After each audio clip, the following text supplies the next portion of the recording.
Devil in a red dress. Call 911, I'm a killer.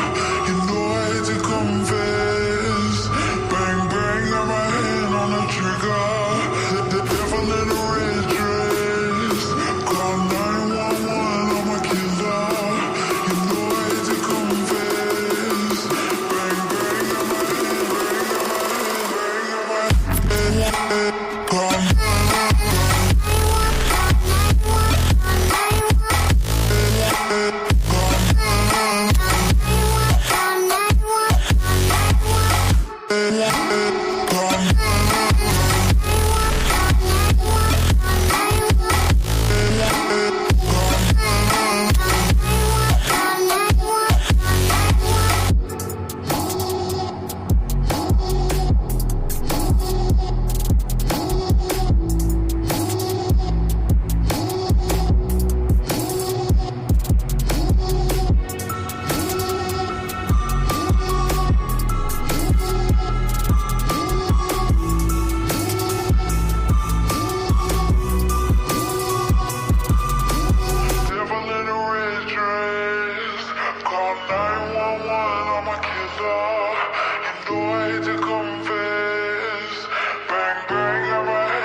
What's going on, ladies and gentlemen? Holy moly.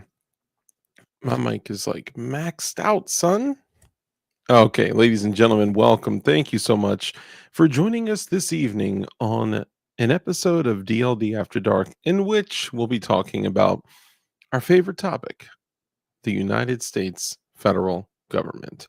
Now, not only that, because, man, if we were to pack an episode full of only talking about the federal government, I'd probably throw up all my shoes. So, which actually I'm just wearing socks right now, but still, let's go ahead and jump into it. I just want to say welcome again to everybody. Thank you so much for taking the time to join. We got some crazy things to talk about tonight. Also, some dope things to show off. Have you ever seen a crazy blade like this? Dude, it's nuts. I'm going to show some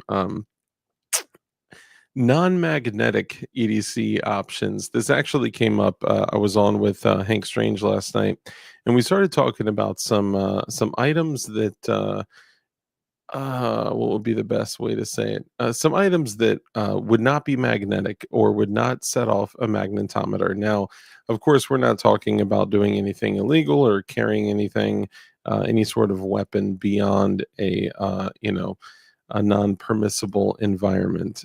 This is just kind of interesting things.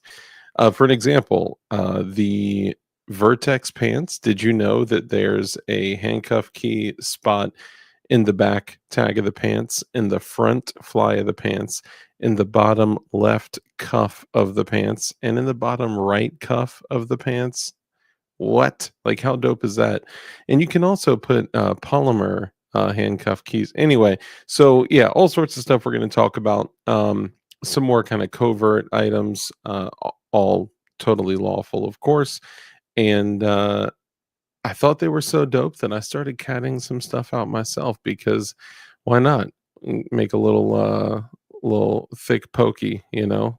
I mean, dude, this thing is it's pretty nuts. And I actually got one like this is in PLA plus and this is in PETG and bro, you know, that PETG is something else, dude. That stuff is pretty crazy. Like I couldn't break this if I tried to. This is a box a box opener. This is for boxes. That's why it's, you know, 0.75 inches thick. I mean, dude, that thing is nasty. Anyway, more on that later. So we'll talk about that later, dude. And you could literally poke it into a piece of paper and drag it down. I mean, it's sharp, and the way that it scales down is like. Anyway, we'll talk more about that later. Sorry, I get sidetracked easily. My apologies. I think partly that's why you guys love the show. This is the PLA Plus one, which came out really well. Dude, this thing is crazy hard too. And let me just say this. Hoffman from Hoffman Tactical was so right when he was saying that PLA Plus is the superior material when it comes to um like layer adhesion. It's definitely where it's at. Is it the best? Is it the best for what's the term for like, you know, temperature and stuff like that? No, but for layer adhesion it's hard to beat, my guy. It's hard to beat. Anyway, so we'll go ahead and jump into it. Let's go ahead and start this evening's show with just a quick little word from our sponsor. I see an American flag, I immediately look at that I'm like, that person's probably a bigot. That person's probably a homophobe. That person's probably a racist if they're just flying American flags out everywhere. If they're just flying American flags. That's too funny. That will never get old. It will never get old. Uh-oh, retard alert! Oh, I get it. You're retarded. Okay, all right. I'll chill out with the videos. Let's go ahead and jump into it, y'all. So, first off, for everyone out there, if you're new, right? If you're new, welcome. This is DLD After Dark. We do a live show every Tuesday, Thursday, and Saturday. The Saturday shows are on Grumble. So you got to check out Grumble around 10:30 Eastern. Tuesdays and Thursdays are still on YouTube, so we'll be over here Tuesdays and Thursdays around 10:30 Eastern, and make sure you come check out our show. And actually, so not this coming up show, but the following show is going to be our first show in which we partner with Ammo Squared. So heck yeah, I'm super pumped about that. Also, I did print this. You guys know I was printing these crosses, right? But check this out. So this one, I actually switched it up a little bit. So on the back, so here's a cross, right? But you'll notice it's not exactly two-tone. It's kind of two-tone. But on the back, whoops, it says all things through him, right? Check this out. You ready for this? Ooh, right? Tell me that's not dope. It literally, you can, let me see. I want to line it up right. I don't know if I'm going to be able to do that without blinding y'all. Come on, come on. There you go. Bam. All things through him, baby. It's kind of hard to do in the camera, but because the filament is called Blood of My Enemies, which I know, you know, isn't exactly the best, but it is, you know, a blood colored filament. With a black starter. So if you just look at it, it just says all things through him, which is a play on the all things through Christ who strengthens me from Philippians. However, if you take it and you hold it up to the light or to the sun or to something like that, the sun, get it? You can see it shining through, and it's pretty dope. It's pretty dope. You can't really see it through there, but it's cool. And I had to change because I don't have an AMS. I know I need an AMS. I'm tripping. It like Rich is making fun of me on like a daily basis about not having an AMS, but doing all these multicolored prints. Let's see if I have one of the other red ones here. Anyway, y'all know I'm doing, a bunch of multicolored prints, and like the dumpster, we got the dumpster graffitied up here. Boom, boom. Look at that. There you go. I'm working on a couple other dumpsters too. Anyway, we'll talk more about that later. Yeah, so this is Dark with DLD After Dark, and we do a live show every Tuesday, Thursday, and Saturday at about 10:30 Eastern. And as you can tell, this is a very, very structured, organized show that never goes off the rails and just is always completely by the book and by the agenda. What's an agenda? Just kidding. Yeah, we don't do that. We're pretty chill, we're relaxed, and we talk about all things freedom, independence, and liberty, and everything regarding firearms, what's going on in the world, the craziness with the government, regardless of whose administration we're under. And yeah, I mean, we call it like it is. Try to come from a place of fairness, honesty, and also try to focus on, regardless of what's going on, staying in the world of preparation and being a good prepared individual, being a good father, y'all know all the things. So anyway, if you're watching this the first time and this is truly your first time, welcome. We do welcome you.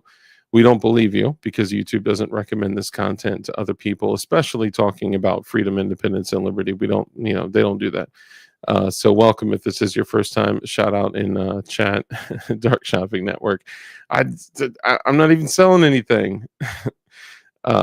Rich, you're welcome to pop on if you want, man. But being a good gun hoarder, yes, that too. We be doing that. Some guys are like, look at all those guns on your wall. I'm like, bro, that is not even like scratching the surface.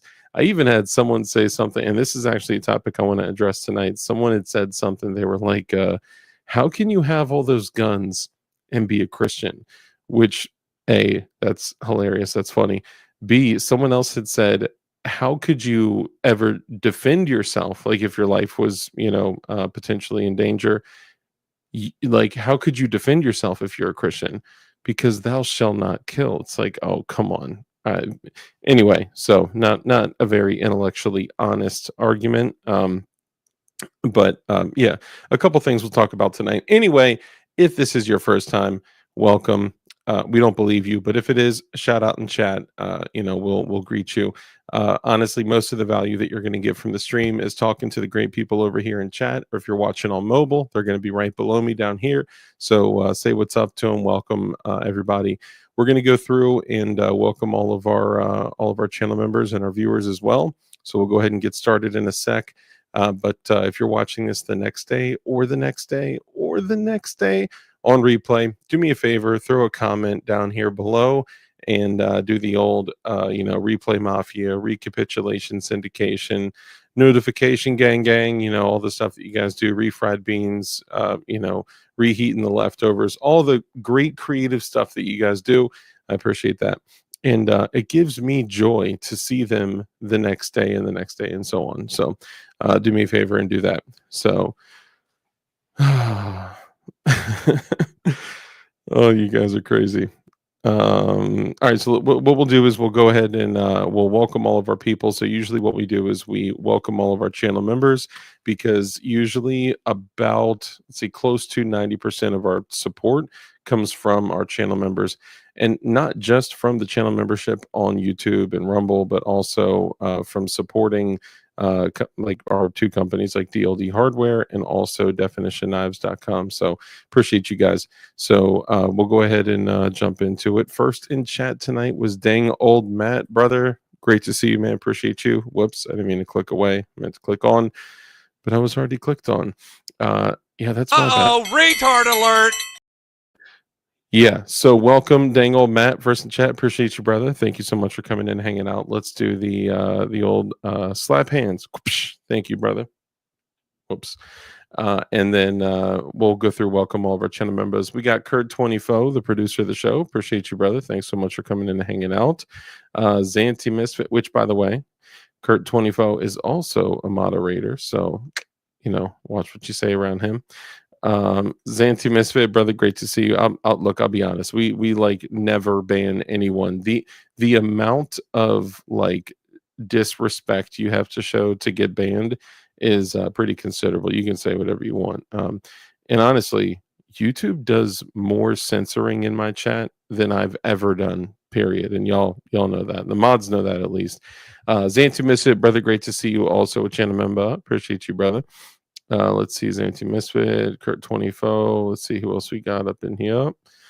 Mike McClune, the Goon, brother, great to see you. Also a channel member and a moderator. Run Gun Business, great to see you. Also a channel member. And he dropped a member chat member for 8 months of the Kim Light Battalion. Appreciate you, brother. Thank you for the support, for real. I appreciate it, man. Let's see. That's Kurt 24. Mr. Gort, great to see you, brother. Also a channel member. Appreciate you, brother. Not my name. Great to see you as well. Another channel member. Let's see. Mike McClune, the Goon. Kurt 24, the producer of the show. Gort, Mike McClune. I'm just catching up here. I'm way back in chat, so y'all are going to have to give me a sec. Gort. Let's see. Gortsky. Let's see, Kurt 24, Run Gun, Flying Rich Firearms. Great to see you as well, Flying Rich, one of the homies. Check out, he's got 2 YouTube channels, and he actually dropped some content, which is interesting. He took a little bit of a hiatus, if you don't know. Flying Rich and Flying Rich Firearms. No, it's not about him being wealthy. Okay.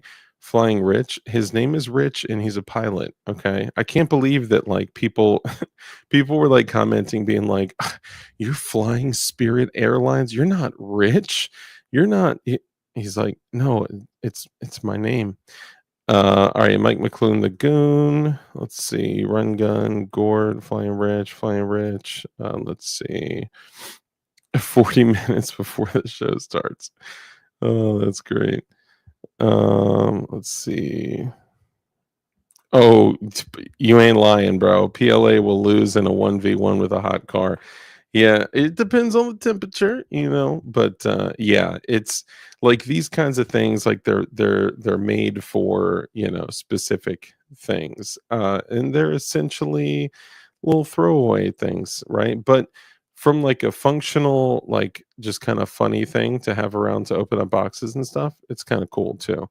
But the PETG one, this is a little bit of a different story. I have one of the PETG, shout out to one of the homies out there, you know who you are. He actually made me a PETG. It's kind of like a cricket provoke. I actually had it here. It's like a cricket provoke, but you can screw a like a utility blade, like a razor blade in there. And that thing is hardcore. It was Cerakoted and cured and all that. Way extra, but super cool. Let's see, Flying Rich Firearms, Run Gun, Kurt, Live Life, brother. Great to see you. Also a channel member. Appreciate you, and I'm so glad to hear that you got your gun back, doggy. Very, very good news. Let's see, Flying Rich Firearms, Drewski, lifetime channel member. Great to see you, brother. Appreciate you coming in and hanging out. Let's see, Flying Rich, Run Gun, Drewski, Kurt 24. And I appreciate, dude, I love the pictures and stuff that you guys send. Drewski, the pictures today were awesome. Appreciate you, brother. Thank you. Even if I don't get to see them right away, just coming up and checking them out later. I appreciate you. Let's see. DLDMS. Yeah, I do need an AMS because it's a pain for the stuff that's multicolored filament, multi filament prints. Sorry. I literally have to put a pause into the G code, stop the print, and then do a swap of filaments, start it, let it pause again. So I literally put multiple pauses into the G code. All you guys out there with an AMS are like already nauseated by this. And then and then I switch back to the other filament. So like for my jigs, for an example, let's see if I can get my hands on one. Hold up.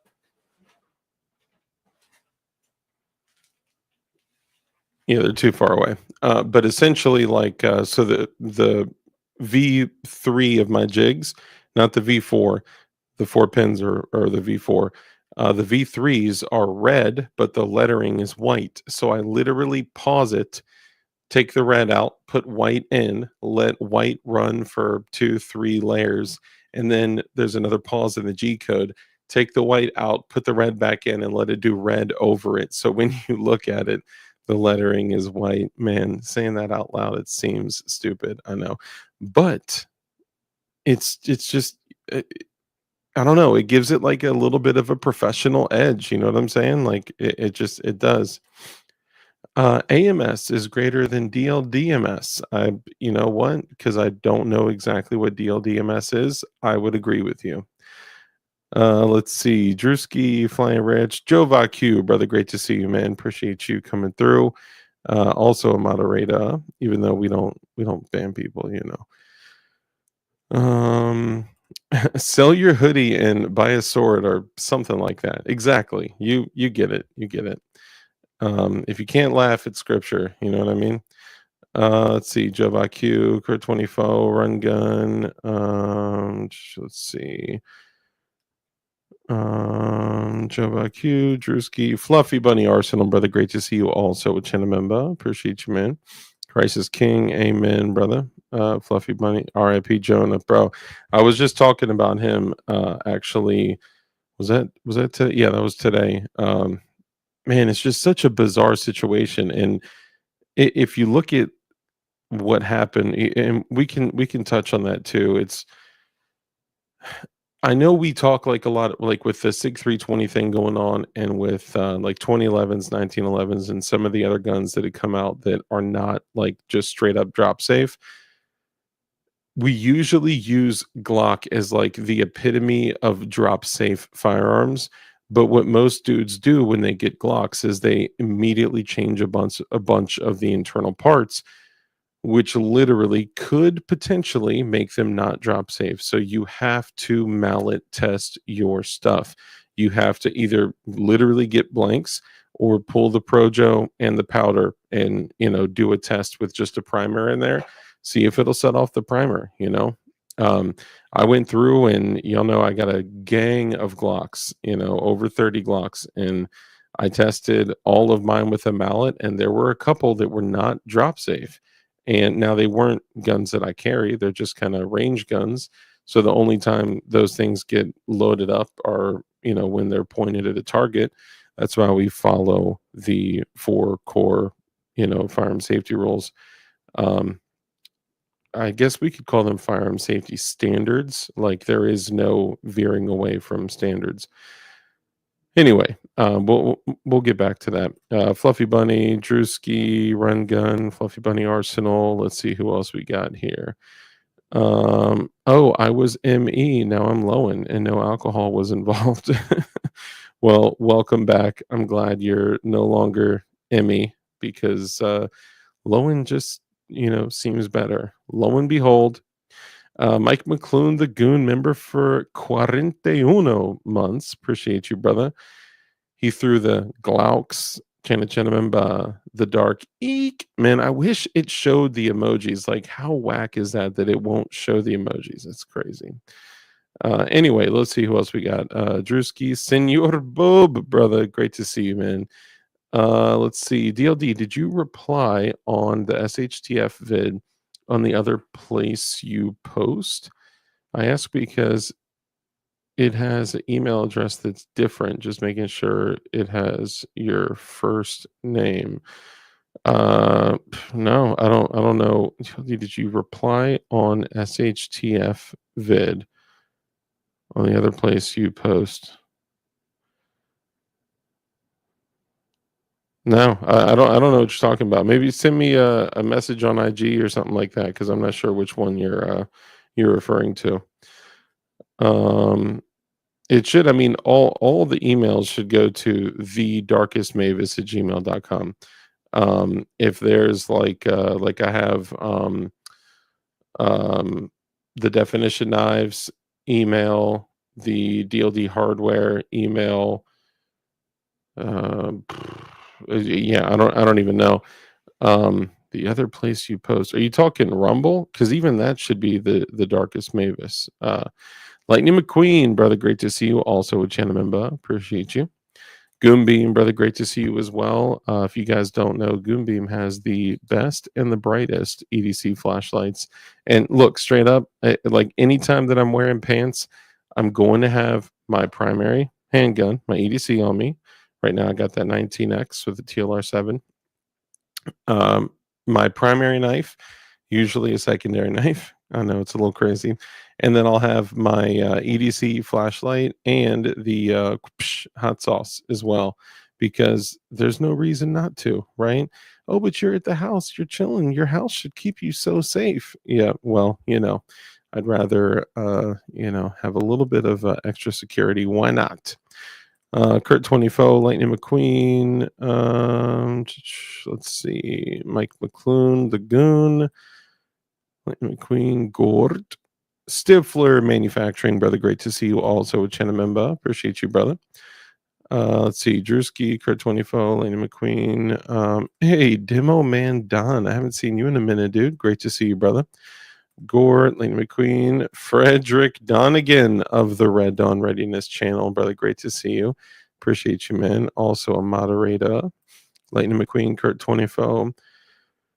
I've dropped 8 pounds since I quit drinking 3 weeks ago. Appendix carry, here I come. Dude, that's awesome, man. And keep in mind, too, that, regardless of your build, even though, like, the Fat Tac holsters, I think they're all behind me over here. The Fat Tac holsters, they're designed for bigger dudes. But honestly, they're comfortable for anyone, regardless of your build. And it holds your gun below the line of your stomach, but still gives you enough meat to draw, and even then, so let's say that you don't want your holster super low like this, right? So if your pant line is here and the grip is right here, some people think that's too low, right? Well, they literally have like every single hole you could possibly want, like like literally you can have this thing so freaking high, like you can adjust it to no end, super adjustable, right hand, left side, you know what I'm saying? Let's see.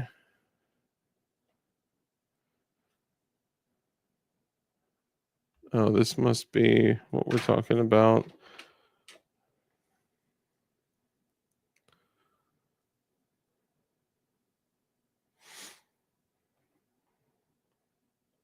I don't see anything with like says DLD after dark.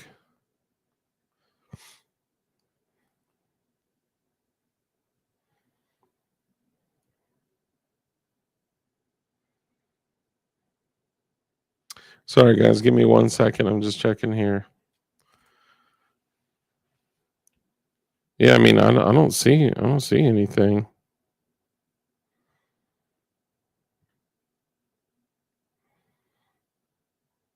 Yeah, it just says SHTF. What are you taking with you? What's the best AR-15? After Hours Armory. DLD After Dark. Yeah, I don't know. Does it say? Yeah, I don't know. I don't know if I missed it or what. It's a little fuzzy for some reason too. My bad, y'all. My bad. Let's see. JPaz, good to see you too, bro. Appreciate you, man. Lightning McQueen, Gort, Frederick Donegan. Let's see. Stifler Manufacturing. By the way, check out Stifler Manufacturing if you don't know. The best glizzy slides. And if you use code DARK, which you should never ever do, pulling a PSR, then you should definitely not use code DARK, because then you'll end up saving like money and stuff like that. It's not worth it, okay? But if you do enjoy glizzy slides that are made out of 17.4 American stainless steel, you should definitely check them out. They're also great for like if you wanted to make like a ported, glizzy upper. Senor Bub, Drewski, Run Gun. Let's see, Drewski. I'm just making sure I'm not missing anyone here. Senor Bub, Frederick Donegan, Senor Bub. I love how other people are saying it too. Dude, I actually missed multiple calls from CRS, dude. Every single time he calls me, which okay, it's kind of funny because it literally the caller ID says prison/jail. So it's just kind of funny. But I've missed multiple calls from him because every single time I'm doing something else. Otherwise engaged. So either Erica or I don't think Matt is like Gerchop, hustling with a phone in his cell. But hit me up midday tomorrow. You know what I'm saying? Or Rich, if you could get a message to him. I think I actually do have his email account still set up, so I could email him too. I just feel bad that I keep missing him. You know what I'm saying? All right, so let's see here. My bad, I'm getting caught up here. Lightning McQueen. Yes, indeed. R.I.P. Big Mac. R.I.P. Jonah. Joe Q. Gort. Senor Bob. Drewski. Hey, Frag Out. Good to see you, bro. Fluffy Bunny. Yes, indeed. Free CRS. He should be out. Should be out by this December. If he could be out by Christmas for his family, that would be incredible. Stifler Manufacturing. Check out Frag Out Firearms too, by the way. Dude, Frag Out. Every single thing that I have from Frag Out is insane. Are we? Everyone grab your glizzies. Yeah, we're gonna talk about that too. So there's kind of some crazy stuff going on. And I want to encourage you guys to remember that like if the things that were going on were, if the shoe was on the other foot, like really, AI, come on. If the shoe was on the other foot, like how would we feel? You know what I'm saying? Jay Duffy, what up? I love Tejas Pete and Frank's, honestly, but I try others. I like the garlic Tabasco. Garlic is just king in general. Let me see.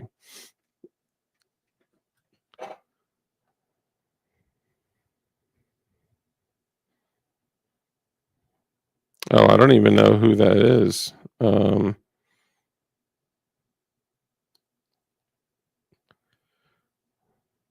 Oh, that's for the ad that you get, like whatever the ad is. XRP is a type of like Bitcoin.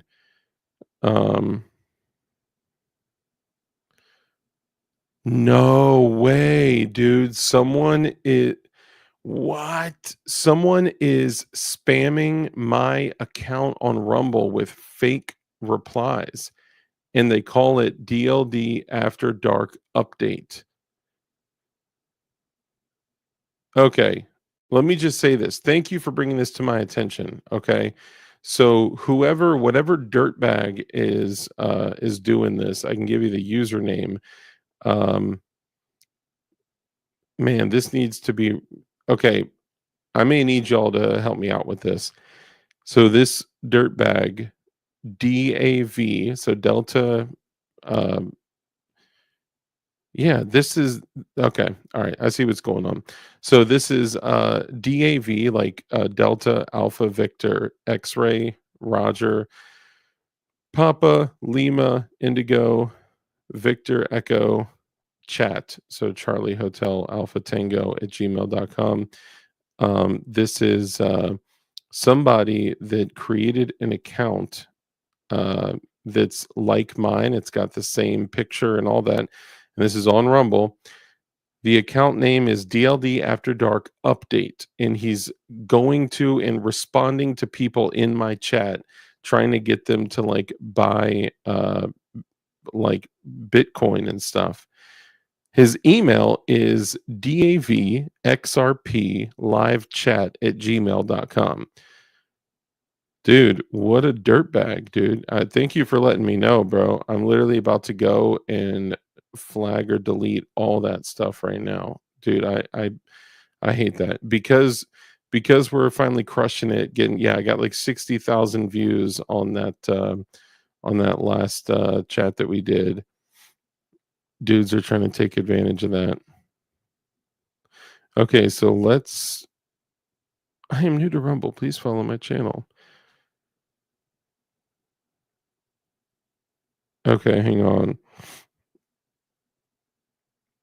My bad, y'all. I know y'all came here to watch and chill and hang out, but I need to address this. Oh, that's adorable. Sorry.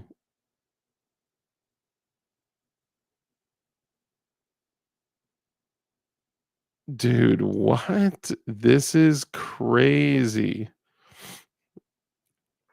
This individual named Bong Time says, "What in the F is this retarded BS?" Welcome to the DLD After Dark channel. Okay. Okay, so let's see.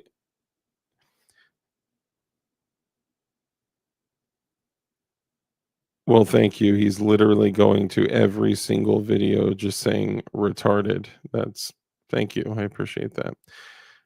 Your words could be hurtful, sir. Just kidding. Okay. Yo, so the dude is responding to like everyone. Oh, this dude has to get canned, bro. 0 likes, 0 followers, 0 following. Report.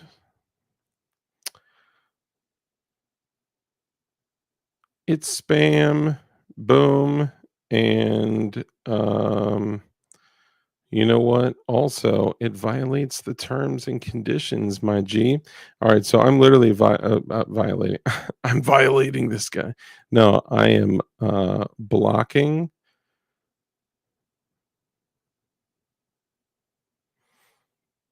This account will no longer be accessible. Well, hang on. I don't know if I want to block him yet. I want to stop him from commenting on my stuff, bro.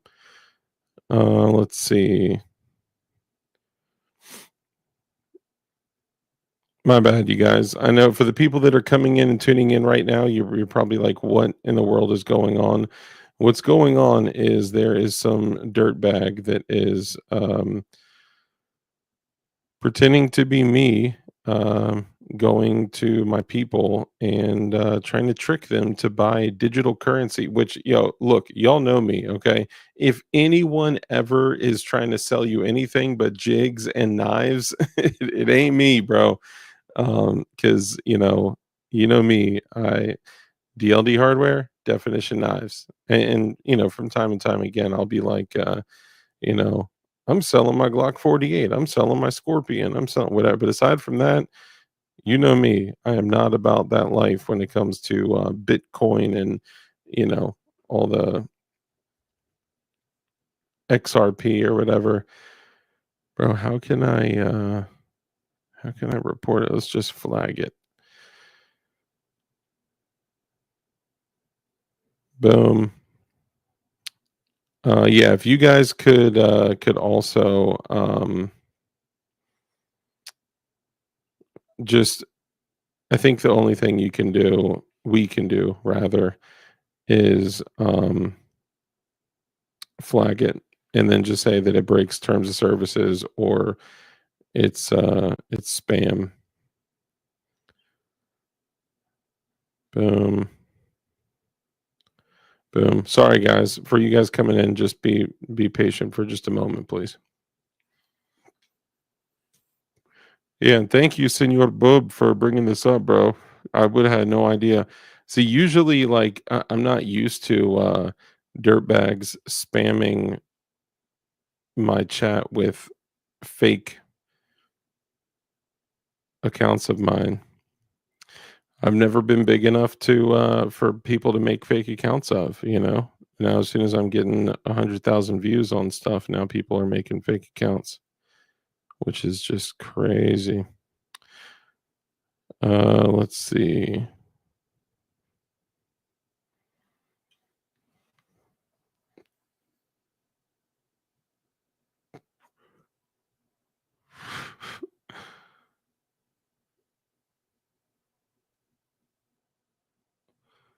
Dude. Oh, well, that's good. Someone okay, either way, and this guy, the guy that says that every single stream that we've ever done is retarded, is a simp to Izzy. So anyway, sorry about that, guys. Thank you, Bob, for pointing that out to me. I'll hit you with the heart. Man, that's crazy. I can't believe that someone is actually like making fake DLD After Dark accounts. But if you guys don't know, a whole we lost like 10 people. So a whole bunch of people are out there doing this, and what they'll do is they'll go to like Mr. Guns and Gears channel, they'll go to like IV88's channel or like whatever, and then they'll make a channel with the same thumbnail, and then it'll say like IV88 investments or something like that, or IV88 or something like that, and then it'll be like, hey, you've been selected, for our Canic TP9 giveaway. You won a free TP9 combat. You just have to pay the transfer and shipping of $100 and we'll send it to you. And they post this and spam it all over all their videos. And if you get, 5 to 10 dummies that are like, oh my goodness, I won the TP9 giveaway. Like, bro, you weren't entered into a giveaway by randomly leaving a comment that's like, this is super based, click. Like, that was not it. Stop it, right? So if anyone ever gets a comment, you can reach out to me directly on Instagram. If you go to dldhardware.com or definitionknives.com, there is a phone number that literally rings to my phone. You can hit me up directly. I probably won't answer right away on the first time, but you can text that number too. You can be like, yo, DLD, is this real? Because I never want anybody getting scammed off of some garbage that some tards out there are doing. So that's all I'm saying. So this is also another thing, DLD does not read his IG comments. That's not always true. I do. It just depends. Dude, I've been so behind. It's tough. Bill Camperis, brother, great to see you. Also a channel member. Dr. Sandwich, chef, PhD. Dang, you got your PhD finally, man. That's awesome. Sorry, and I missed a bunch of it's terrible on Facebook. Who is Izzy? No, someone was our greatest ally. I'll say that, and I'm not. That's a whole nother thing, because then that's a really polarizing conversation. But in itself, it's there's way more to the story, and it's way more of a deep discussion than just are we supposed to like him or are we not supposed to like him? It's not about that. It's not about liking. It's about the reality of the circumstances. So the dude that was saying all of our streams, like every single stream that I've ever done, is retarded. And now I know that this is definitely going to be demonstratized because I've said that word like 12 times already. Yeah, it's just an Izzy simp. That's all. It's a long story. Anyway, way more of a conversation than we could just dip our toes into. But in short, I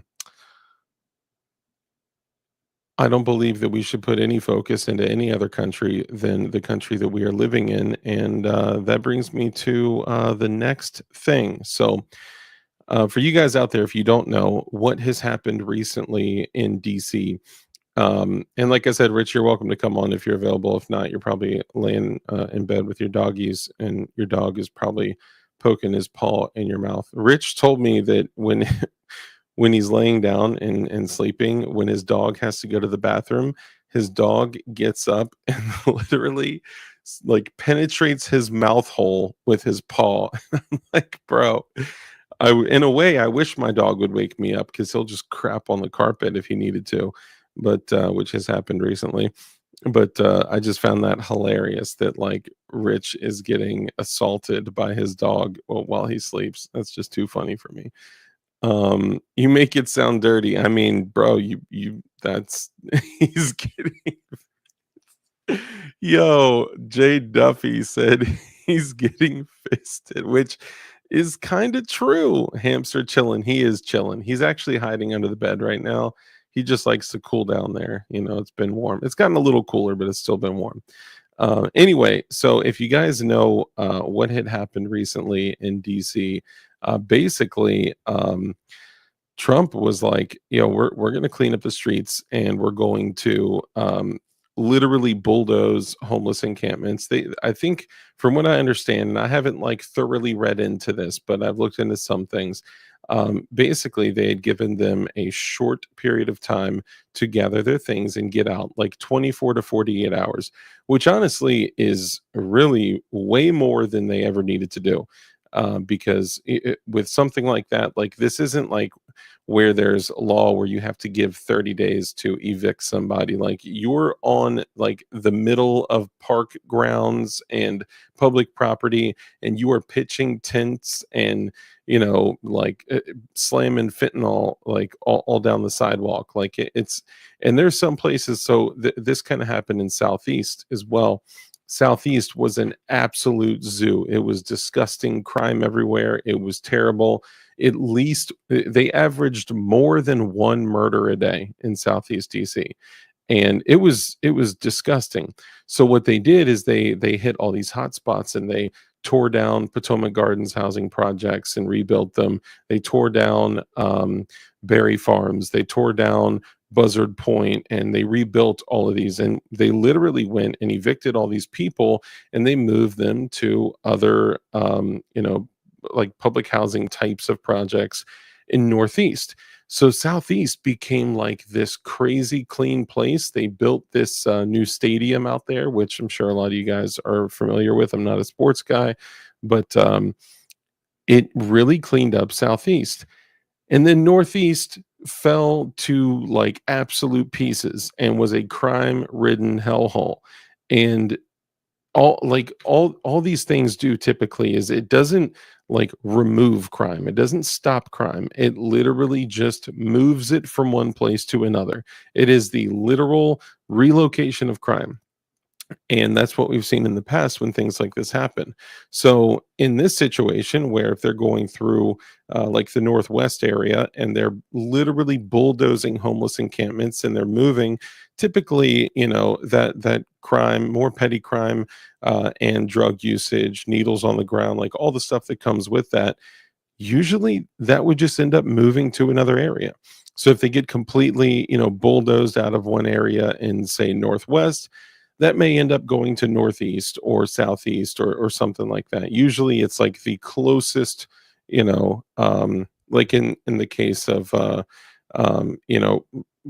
like, okay, so the way DC works is the Pennsylvania Ave is actually right there in Northwest, but there is like one road separating it from Northwest and Southeast, and it's, or north whatever. It's all very close to each other. So I could see them literally just, moving to the next quadrant. Rich just sent me a picture of his dog. You should wake up your dog by shoving your hand in its mouth. Like, how do you like it? Anyway, so getting back to like what just recently happened. So everyone was talking about how the National Guard was mobilized, and how they literally went through and bulldozed the homeless encampments, and they got all these people out of there. And I'm not against that, right? I'm certainly not against it. I just know that, well, I don't know. I believe that what we're going to see is like in the past. We're not going to see it just removed. We're going to see it moved, right? I think that would probably be the best way to explain it. It's not removed, it's moved. Now, after that happened, everyone was kind of like, wow, that was a super like big nuts baller move. Yes, so they're normalizing rolling out the National Guard, and it was like, man, I don't know what it is, but this time around with Trump, he has done more crazy things off the wall that I never would have expected. And they're like barely even saying anything about it on the mainstream media. Whereas before his first administration, the dude could have like, driven to work a different route, and they would have been like, oh, something's going on. There's some type of collusion, he turned his hat backwards, like that was a sign to Mother Russia, whatever. Like they were so on his nuts. This time it's a little bit different, and he's doing crazier, more ballsy things, but they're reporting on it less. I think honestly, they're just like, we need to get off his nuts because everyone is tired of hearing about, today's the day to hate Trump. Today's the day to hate Trump. Yesterday was the day to hate Trump. Tomorrow's the day to hate Trump. And I'm not saying, look, I voted for the guy, right? But I'm not saying like it is not. It doesn't escape me that there is no politician that is for me, right? There is no politician that is for you guys, because the same dude that we're talking about is the same guy that banned bump stocks, right? That gave the ATF the latitude they needed to just go crazy and start just outright banning things, and just with zero legislation, right? No actual act of Congress, no legislation, just at the stroke of a pen saying this is a machine gun, this is an SBR, this is a silencer, this is a right, and that's absurd. But they have the full force of the federal flippin' government behind them, so clearly that's not good. So that's one bad thing. Most of the big beautiful bill, absolute garbage. The reason that they got us involved, the reason I think that they had some of the changes to the NFA, we'll say that, because there's I genuinely thought there was a like highly probable, at least that there was an opportunity that was probable that we were going to potentially remove suppressors, SBRs, SBSs, AOWs, but instead we're going to a $0 tax stamp come January, which honestly sucks because the government overreach, the background check, the registration, the all that is the government overreach. That is the problem, right? The $200 tax stamp isn't a problem. I would literally pay $200 to not have to go through all that BS through the registration process. But clearly that would be, illegal to not register something. So I would never break the law for the Fed boys out there. I'm just saying. But anyway, so all this is going on, getting back to what's going on in recent times. So all this is going on, and then we start hearing some other things that, hey, what they just did in DC, they have a plan to roll it out all over the country, which is like, dang, Kurt 24 is #1, bro. That's crazy. I don't know how to turn that stuff off. Apparently you have to like go balls deep in the settings somewhere and change it. I don't know how to. So Drew, what happened in DC is Trump basically called on the National Guard and federalized the police and had them literally go through, clear homeless encampments. I mean, literally bulldoze them out and get all the homeless people out of the public areas, and basically clean it up. And the only way to really do that is to move them, right? All that's going to do is relocate them. It's not going to stop them from being homeless, right? So they basically cleaned up Washington, D.C. Now, what they're doing is they're saying they're going to roll out this whole national process where they're going to clean up all these other areas. And the next place they said they're going to do this is Chicago. So they said the next place they're going is Chicago. Now, the interesting thing is, and actually I'll pull this up here just so you guys see it here. Boom, boom, boom. My bad. They changed all of these freaking whatchamacallits. So Trump says, everything that we just did in DC, we kicked out all the homeless people. We totally cleaned up the streets. We bulldozed the entire homeless encampments. We got all the disgusting, literally turned the earth upside down where all the like feces and piss and all this disgusting stuff, picked up all the sharps, the needles and all that, and used the federalized police, the MPD, the Metro Police Department, in conjunction with the National Guard, to literally go through and to clean up DC. Then they say the next place we're going to do this in is Chicago. And Chicago's mayor responds and says, Mayor Johnson says the people of Chicago will rise up against Trump's tyranny. Now, I'm not sure what exactly that would look like, okay? But when you say, and this is kind of the double-edged sword here, because are we against crime? For sure, right? I believe most of us here don't like having crime in the areas that we live in the especially in the major cities and stuff like that. I would guess that most of us don't live in major cities, but um, would you like to have less crime? Yes. Would you like to have less fentanyl, less drug overdoses, less homeless encampments, less, homeless strangers wandering around the street? Of course, like all of us are going to say yes to all of those questions. But at what cost? Because even though while I agree with all of that, and I think sure, whatever, bulldoze all of it, right? I don't care. Do it while they're sleeping in I'm just kidding. No, don't do that.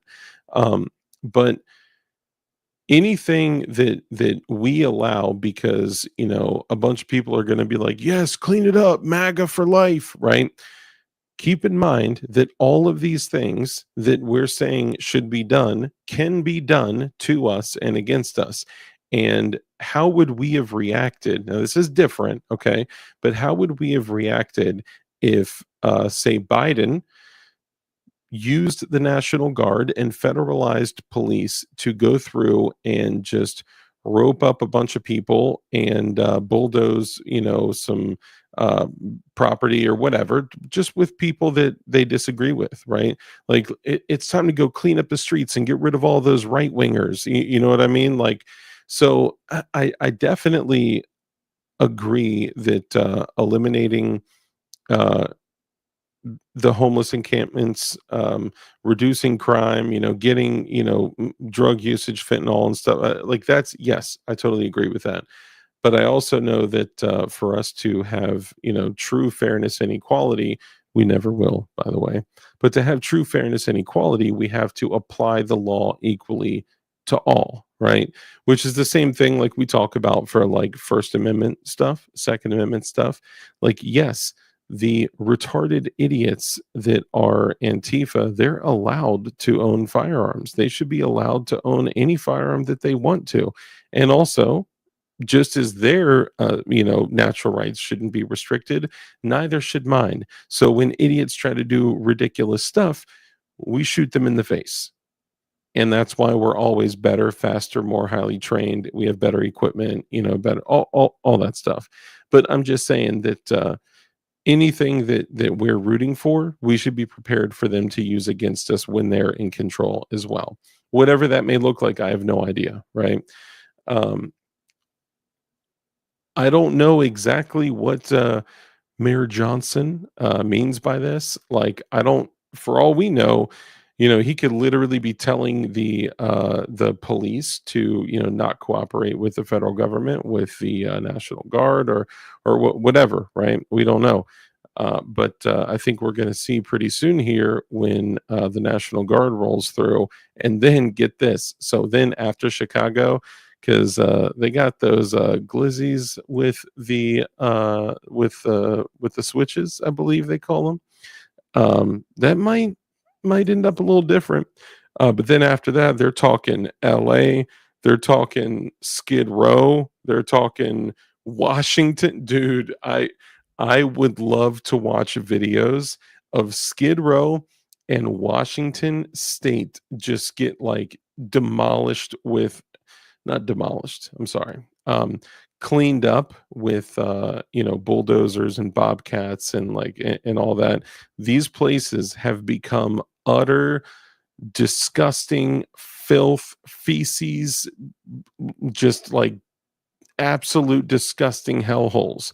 And dude, I'm watching videos of these encampments where people are like going shopping and just trying to move around the hundreds and hundreds of homeless people that are all stealing stuff. They're all running into like CVS's and Targets and all that, and everything is behind plastic and these polymer things that you can't just go grab stuff. You have to get someone to come and unlock it. And But these fools that are coming in there stealing stuff to survive, they're running around with blow torches and hacksaws and crowbars, and they're just,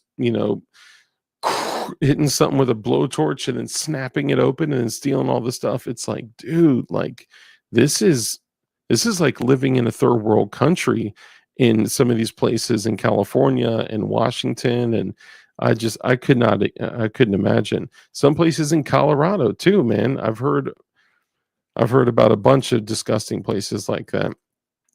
The issue is that for years is the Democrats aren't scared to put the federal boot down, and Republicans have always been in "we can't do that" or "they'll do it" camp. So I do agree. What I'm saying is that um, whatever we do, we must be prepared to have done to us. That's all I'm saying. So, do I think that we shouldn't do anything? Of course not. I mean, I think we need to use what we have to gain any kind of leverage that we can.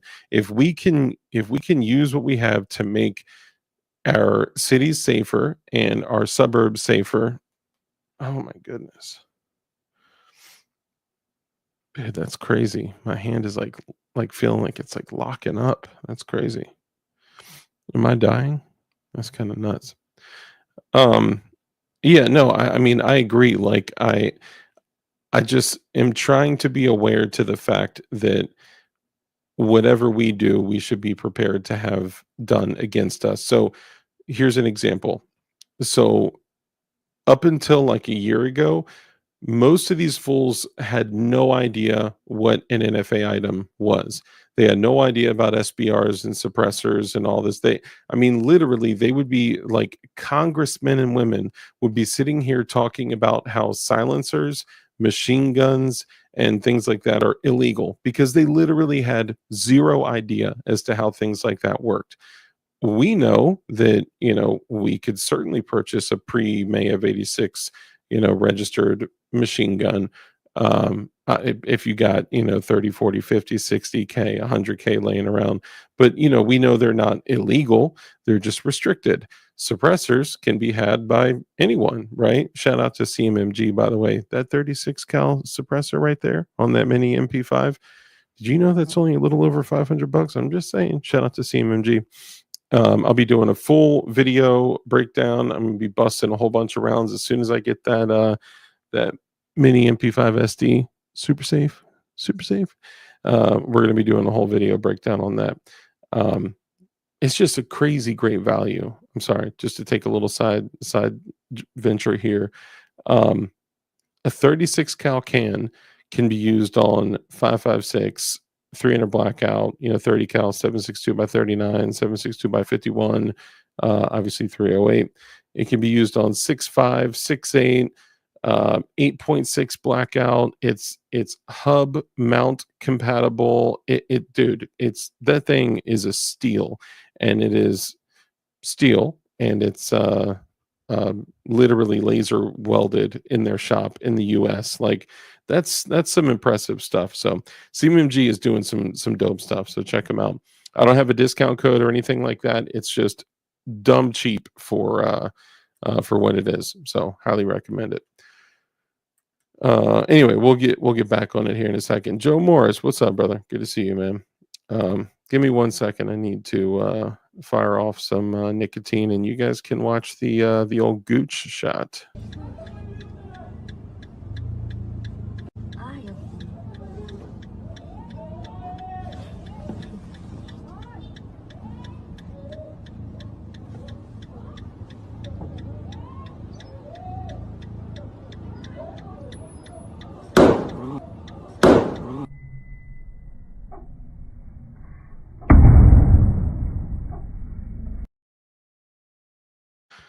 It always hurts to watch that. So I actually hadn't talked to MGB directly. Bob asks here, let me go back here. 2 stamps, $0. Yeah, so after January, when the $0 stamp is in effect, it will be $0 hairs. But interestingly enough, they did work in the legislation to say that the manufacturing of a machine gun is a $200 tax stamp, which is interesting because if you're an SOT, then you can make post 86 machine guns. If you are not an SOT, then you can transfer post 86 machine guns on a Form 4, but you can't manufacture uh, or Form 1 a machine gun. However, the legislation exclusively states that a Form 1 of a machine gun will still be $200. So I was thinking that they must have changed that rule. So then, after January of 2026, I will be filing a Form 1 specifically to Form 1 an AR lower into an M16 lower. I just think that's the right thing to do. Let me know if you guys agree.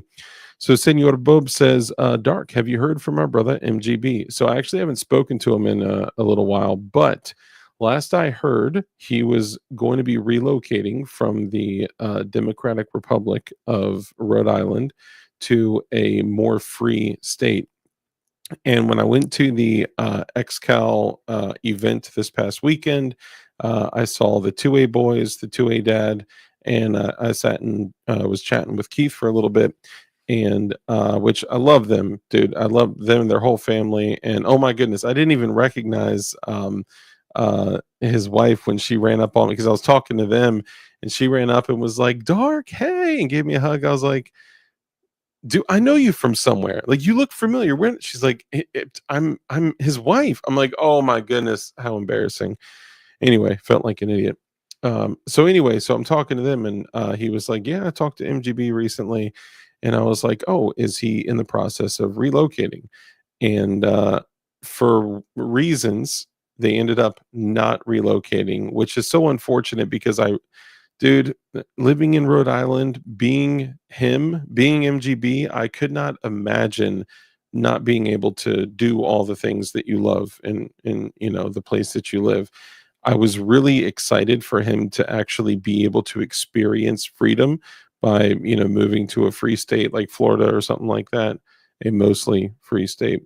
But seems like that's not happening. But when I spoke with the 2A dad and the 2A boys, he had said that he talked to him that he is doing well, that marinegunbuilder.com is doing really well, that people are buying OEM parts left and right. So shout out to him, MGB. We love you, bro. And because even though it's been a while since we talked, because I just miss MGB and we can't go too long without talking, I'm going to reach out to him and I'm going to see when I can get him back on the show. But that's going to have to be a Rumble show for sure. So yeah, no, I appreciate that. Let's see. We should all buy stock in flag making companies, bro. You ain't lying. That's a whole thing too. I love Brazil. Yo, I just met this chick from Brazil. Ooh, goodness gracious. That tain't happening ever again. Oh, dudunks. That tain't happening ever again. Get it? That tain't, like that ain't. Okay, sorry. All right, let me get caught up. This is a blast from the past. Anyone heard from Lite lately? So I actually did talk to him a few times a little while back, and we just kind of lost touch. He was doing things, and yeah, I mean, he was doing well last time I talked to him, but we haven't talked in over a year. Every now and then, he and his brother will pop in here, even if they don't chat. They do pop in here every now and then. So I'll tell you, I mean, I got nothing but love for Lite. Cliff, if you're out there, bro, I got nothing but love for you. I just look. So when everything happened and there was the great separation of DLD, and I was the only one that was just too stubborn to give up and stop, and I wanted to keep streaming, and Dugan and Light walked, and I mean this was back in 2020 maybe 2021. I don't remember exactly, but I think it was 2021 at that point. But either way, like, I mean, they, bounced, and I was like, I don't want to give this up. I enjoy it. I love coming on here and just talking with you guys, and I just didn't want to give it up. So I still showed up every Tuesday, every Thursday, every Saturday. I didn't stop. And, we lost people, we gained people, we continued growing. And that's just kind of the way things go. So I kept doing it. And then, the channel started growing. It got over 1,000, it got over 2,000 and 3,000 and 4,000. And then, you start getting hit up like, yo, man, it looks like things are going really well. I'd love to come back on there. It's like, no, bro. Like y'all bounced when we were at like 400 subscribers. Like why would, and I'm not saying that Dugan was trying to come back. I'm just trying to keep it real. I'm like, dude, like why would you think that after I was the only one that didn't give up and I kept doing it and the channel had grown, why would you ever think that I would like just be like, yeah, come on, like take a big old bite of everything that I've done, and like, dude, I'm a very forgiving person, and I got nothing but love for him, but yeah, bro, I'm not, no, no, sorry. Regardless, that goes for like Dugan or Light, and Dugan doesn't care about. Dugan has a channel 4 times the size of my channel, right? He doesn't care. I'm just saying, I'm not saying it just because it's Light or just because whatever. I mean, it became my channel by them abandoning it, and that's just kind of what happened. So, and anyone can say whatever they want, like, oh, well, DLD, he got this channel got big off of the coattails of Dugan. Like, all right, like let's go back for a second. So we literally were sitting at like 400 subscribers when Light and Dugan decided to quit doing the show. I was still committed to doing the show Tuesdays, Thursdays, and Saturdays. I have still, since then, for years, this has been like 5.5 years now. I've still been doing the show every single that I can, Tuesday, Thursday, and Saturday. I have since made spin-off companies, if you want to call them that. I've created DLD hardware and definition knives in addition to the channel. I've put all the work into the channel, all the work into DLD hardware, all the work into definition knives. Others have helped, right? But for the most part, I've been the one behind the scenes doing everything. So why would I ever just want to give that to anyone else? That's crazy. Come on, bro. I'm just saying. I'm an OG Fed, right? Let's see. Wow, you're doing it, brother. We love you. And I'm not saying this for me to be celebrated. I personally, like, I'm nothing. Like, all glory goes to God. This is just like stuff that happened that kind of led me in this direction. I'm just saying from a very probably egotistical, worldly perspective, like, I'm not sharing with you, nana boo boo, which stick your head in doo doo.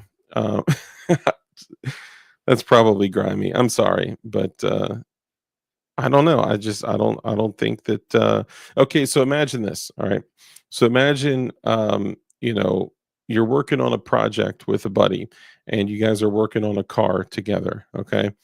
Um, I could actually give another example, but somebody may actually in real life get salty about it. If Rich is out there, I could give an example of a couch, but I'm not going to do that. Toby Hatch, we miss you. It isn't. Hold on, Toby Hatch. I know that name. Where's that? Wasn't there a Toby Hatch?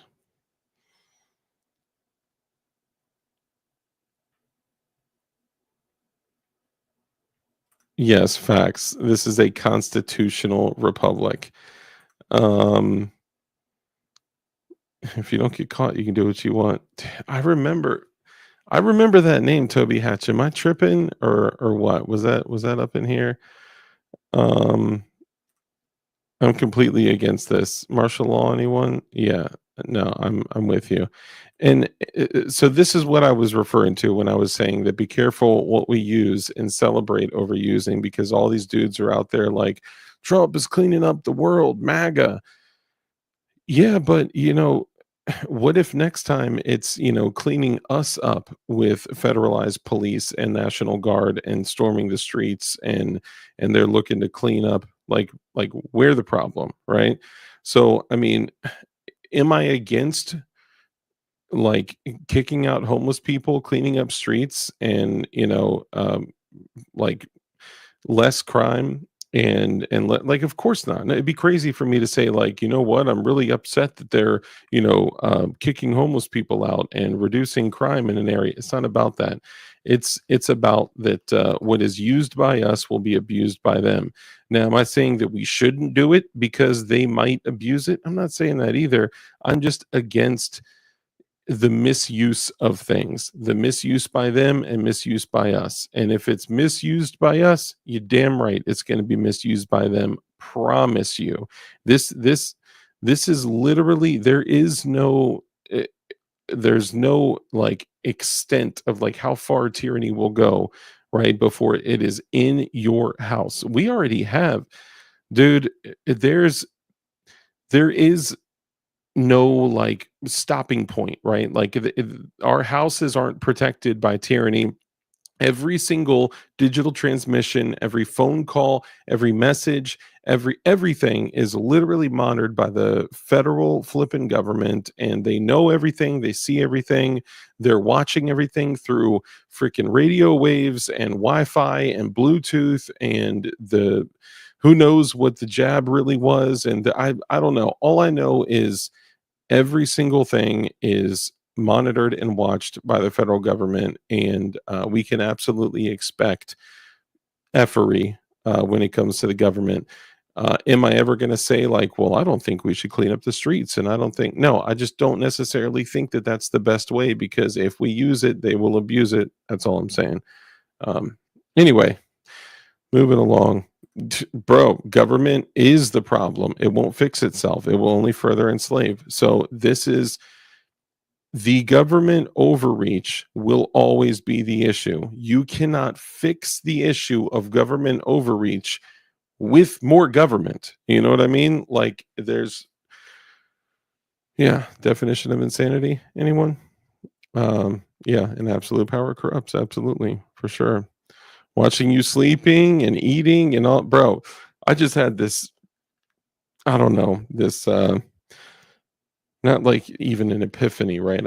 I had this moment of like I have this whole security system like around my house.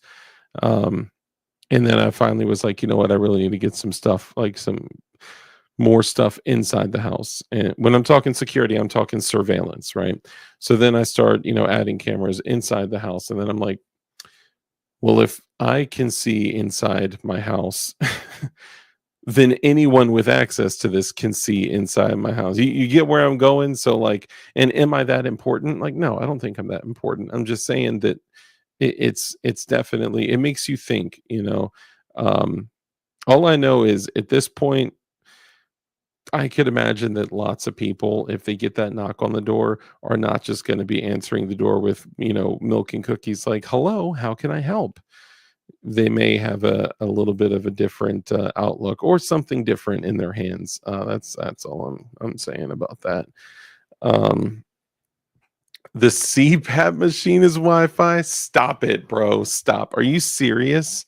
Everything is on Wi-Fi now, bro. I get a new TV and it's like enter in your Wi-Fi. It's like I don't want to. I don't trust it. I don't like it. But convenience and consumerism, I have to be able to watch these apps and let my daughter watch this stuff and this. And I'm like, man, they're sucking us in, man. They're sucking us in. And AI is the devil too. I know it, man. I'm having an IBS blowout right now, and they're probably watching you do it on your home security system. I'm just saying. They know what's in the fridge with those new ones, bro. Okay. This is the craziest thing.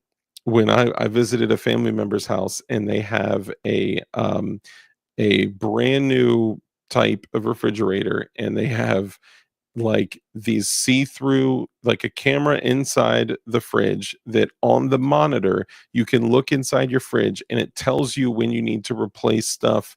It's like your milk is going to expire. I'm like, dude, this is insane. Like your thermometer is on your it's a smart house. So like your thermometer is on your system, your garage door is on your system. Like, do you know how easily people can get in your garage door anyway without you making it accessible to, 46 feet outside of your house or however far it is. Like, dude, that is some crazy stuff, man.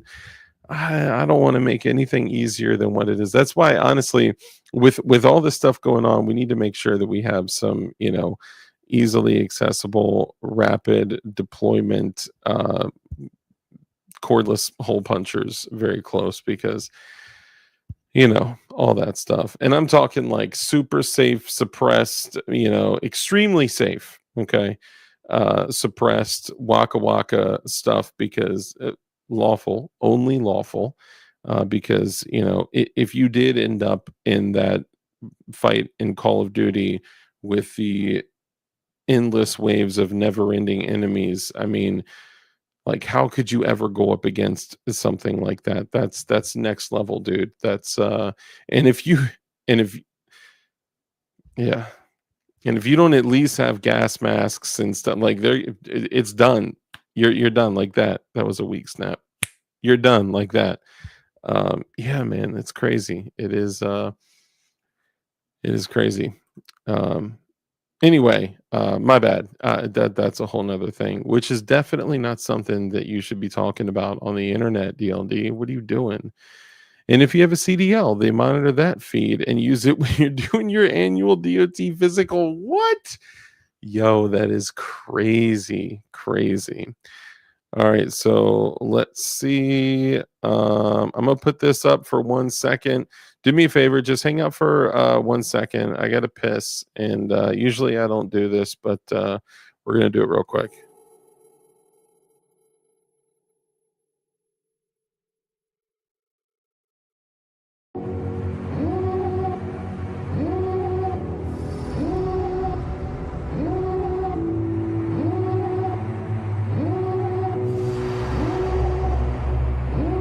Devil in a red dress, call 911, I'm a killer. You know I hate to confess. Bang bang, got my hand on the trigger. The devil in a red dress, call 911, I'm a killer. You know I hate to confess. Bang bang, got my hand,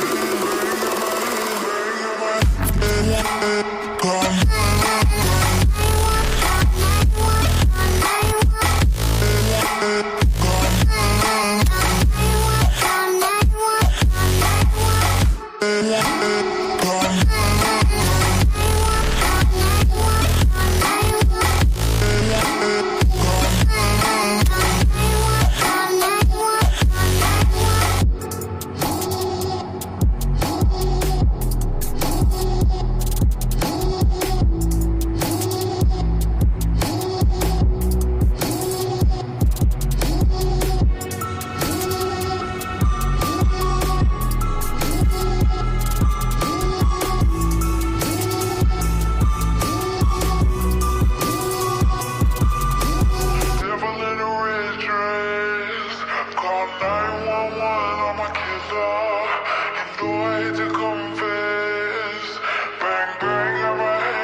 Is it weird that I felt like I had to do the whole intro all over again? I don't know. Sorry. I gotta say, one of the funniest comments that I saw straight up, hold up, let me go back, is Lynchpin said he named his Wi-Fi, which I guess we probably shouldn't put the names of our Wi-Fi whatchamacallits, networks in here. But he said, I named my Wi-Fi FBI van. Imagine every time all of your neighbors see when they pull up to join their network, it says FBI van. So they're all like looking out their window and stuff. Dude, that killed me. And I put in here, I was under my other account, but I put in here LOL Lynchpin, and I was like when you try to get on your Wi-Fi and it's like trying to join FBI van network. Oh, dude, that was good. That was good. You make me want to change the name of my. I always name it something totally absurd that just doesn't make sense. That leave people like looking at it like, could this mean that Kobe Bryant is still alive? Like, I put crazy stuff on there. Anyway, is power going to be abused 100%? Just because you agree with how the power is being used doesn't mean it's not being abused. And how could anyone disagree with, kicking illegal immigrants out of our country, cleaning up the streets, destroying homeless encampments? I mean, dude, the fentanyl issue is just probably one of the worst things our country has literally ever gone through as far as like deaths, like volume of deaths. So I mean that's a huge issue. 120,000 people a year, dude. That's insane. That is insane. And of course, it's not like, other governments that hate us aren't working with the cartel to, poison people in the United States, right? Because you get drugs to the United States, the people will do them. The people will do the drugs straight up. So, you know, that's a thing. Anyway, that's all I'm saying. Let's maintain that awareness of, just because I agree with it doesn't necessarily mean it's right. That's all I'm saying. Um, pissing pistol. Um, change change Wi-Fi to ice van. You know what? That's a good idea. Do like mobile command station or something like that. FBI mobile command station. It's not technically impersonate. Well, anyway. So anyway, let's go ahead and get into some other stuff. So I had talked, if you guys, you may or may not have seen, I don't expect you guys to follow me around the internet, but I went on Hank Strange's show last night. I believe he uploaded the video to YouTube today. And I appreciate that, Hank, Walt, all you guys. It was a blast. And Babyface P wasn't on this one, unfortunately, but it was still a blast. And we love Babyface P, though, man. He's awesome, super bass.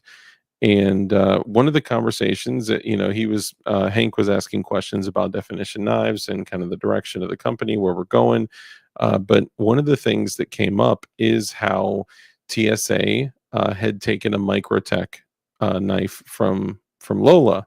Now, these knives are, $299, $349, $399. For like the stitch is like $479. You can get them for less. Okay, I'm just saying, like nearly $500. This Heretic Colossus is nearly $500. Like, they are not cheap, right? So to lose something like that by all of a sudden not being able to check your bag, which happens, or like whatever happens, right? You make a mistake and you bring it into the TSA security checkpoint, and they wouldn't allow her. I think the dude just stole it, honestly, because Babyface P was still there. He had just dropped Lola off. Lola is Hank's wife. And she was like, I can go drop it off to my friend right outside of the security. He's like, nope, you already came into the security station with a knife. We can't just let you go run out of here with a knife. Like, what? Like, that doesn't even make sense. So And he had said, like, there's a case number, you can just call and whatever. There was no case number, nothing filed. So I think dude just snatched it. I mean, let's be real, most dudes would just snatch it. But the conversation of, the possibility that people could bring items on planes came up. And the conversation of things like this came up, right? Like a completely non-metallic item that absolutely could get past magnetometers and things like that. So this one is PLA plus, and this is a 3D printed box opener. It is very, very sharp and very strong. Like the first thing I when I first got it, I literally tried to, snap it, and I couldn't snap it. I mean, if I gave it my all, like if my life depended on it, I could probably snap it. But the reason that's made so strong and so thick is, giggity, is just because it's designed to not, look at that little thumb indent back there too. This was designed well, right? And it comes to a like very, very significant point.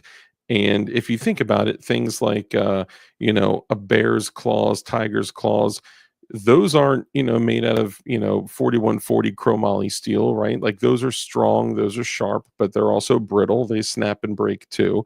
And there's actually some things out there that are actually designed to push and break and snap off inside. Yucky stuff. So this one is actually printed in PETG at like 250 degrees Celsius, which is, I don't know, lots of Fahrenheit. I mean, it's got to be like 430, 440, something like that. I don't know offhand, but super, super hard. It had a little bit of an error in there. But yeah, I mean, something like that is able to do lots and lots of damage. But when you're talking about going on a and I'm not recommending anyone bring any weapon on a flight. Don't do it. It's bad, okay? Do not ever break any laws at all, period. These are just literal box openers to have around the house. Now, if you were in a completely non-permissive environment and absolutely, had to have something that you could sneak through security for whatever reason, I'm talking in a world without rule of law, yeah, for sure. Like things like this would be highly effective. But if you're talking like putting it in a bag and letting it go through a scan, they're going to see it. If you're talking about going through a body scanner, they're going to see it. So what you can do,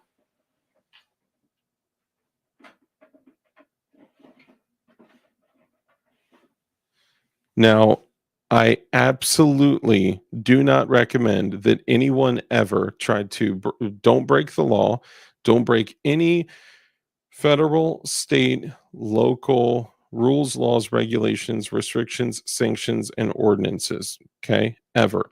But now, since we're on the conversation, this little piece of titanium right here, titanium, like aluminum and some other metals, are completely non-magnetic.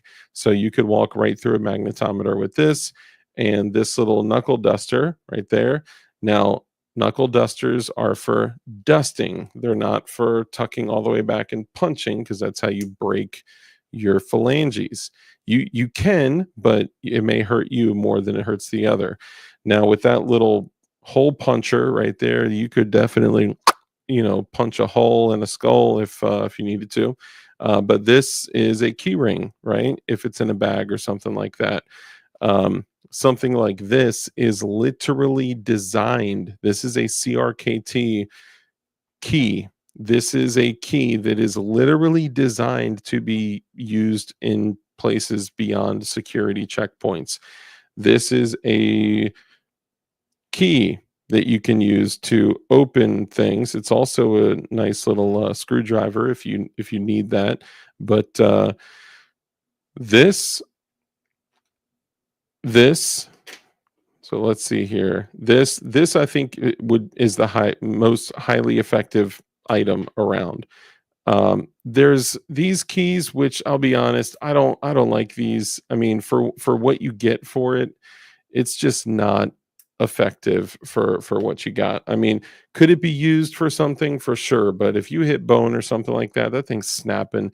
Crappy 440 carbon steel. This is gas station grade. It's the SOG, SOG $20 key knife. It's trash.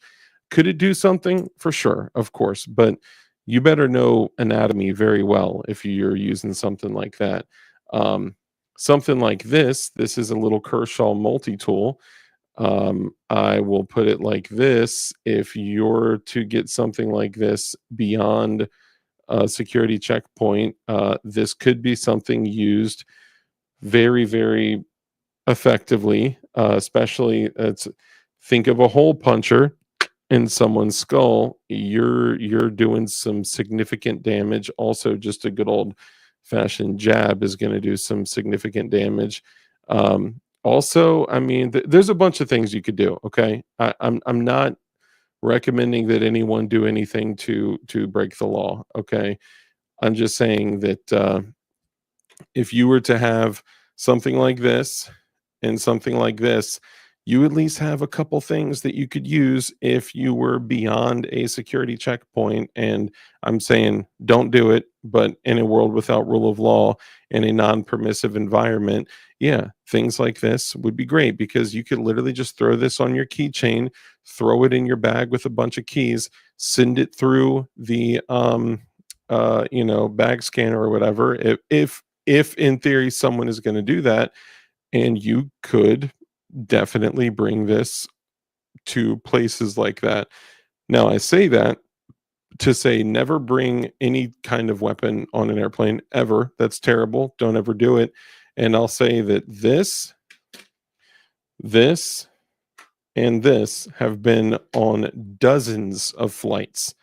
Obviously, me just throwing my keys in a bag with a bunch of other keys, all jumbled up with a bunch of keys, because all keys are together on the keys, and the keys and the keychains are all being keysied together. Yeah, I've brought those on dozens of flights. So I'm just saying, I'm speaking from experience, but I didn't bring them as like intentionally as weapons. It's just after the fact, when we thought about it yesterday, it was like, oh, this could potentially be used in this key could potentially be used in a defensive situation if needed. Again, understanding anatomy and understanding how important it is to know where you're going to put something. Of course, always just sliding that through the corner of someone's eyeball. I'm just saying.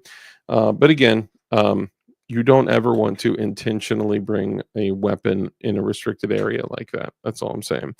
But if you did, you could say, hey, this $10 to $12 CRKT key travel companion is probably one of the best options for something like that. And in dozens and dozens of flights, I mean, I literally don't know. So I was with a company that I had to travel a lot for 7 to 8 years, and I did 1 to 3 flights a quarter for 7 to 8 years. However many flights that is, that's how many flights things like this have been on, not including personal travel. So I'm speaking from experience. Also, love potion number 9. Also, I'll say this. I was watching your boy Cody, Leviathan Cody, donut operator, and he was telling a story of a friend that he knows very well, which could only be a hand and a half of people. And he was saying that this guy was rushing to get on a plane, and he was, brought a firearm to check a firearm, and he went through security, and he's rushing. He almost misses his flight. He gets on the plane. He's got his ticket. He's going through his pockets and looking at his ticket, and he has his like crossbody EDC bag on, and he goes in his bag to put like his ticket and like all the stuff that you get running through an airport, your receipts, your boarding pass, your all that stuff. And he goes to shove it in his EDC bag, and he opens up his crossbody EDC bag, and he has his Glock 19 and 2 extra mags in there. And he's like, zip, zip, zip, and just doesn't speak another word of it because they totally missed it. And he gets off in Texas and is legal again, and he just gets out of there. Here's another thing y'all need to know. Holy moly. Okay. So again, I'm not promoting that. Don't do that. That's bad. That's stupid. That's careless. Okay. That's how you literally end up in a terrible place. Don't do it. But that's also how careless they could be sometimes. Check this out. So, when I went to Goals, we were there at this massive convention center. And this convention center we were at, there were some really cool security guards. Okay. Um, dang it, man. Let me get some nicotine real quick. Just enjoy this for one quick second. Okay. Oh, no. No. No. Scusi. Okay, so I'm at this convention center. We're in Knoxville, Tennessee. And the way that the GOA had set up the event, they had said that everyone is allowed to carry concealed there, right? It's kind of like a thing that they worked out with the event hall or whatever you want to call it. And one of the things that the GOA does for events, for goals, they set up like in the agreement they have that their people are allowed to go through security carrying a gun and that everyone is allowed to conceal carry firearms while they're there, which is great. I think that is no compromise, right?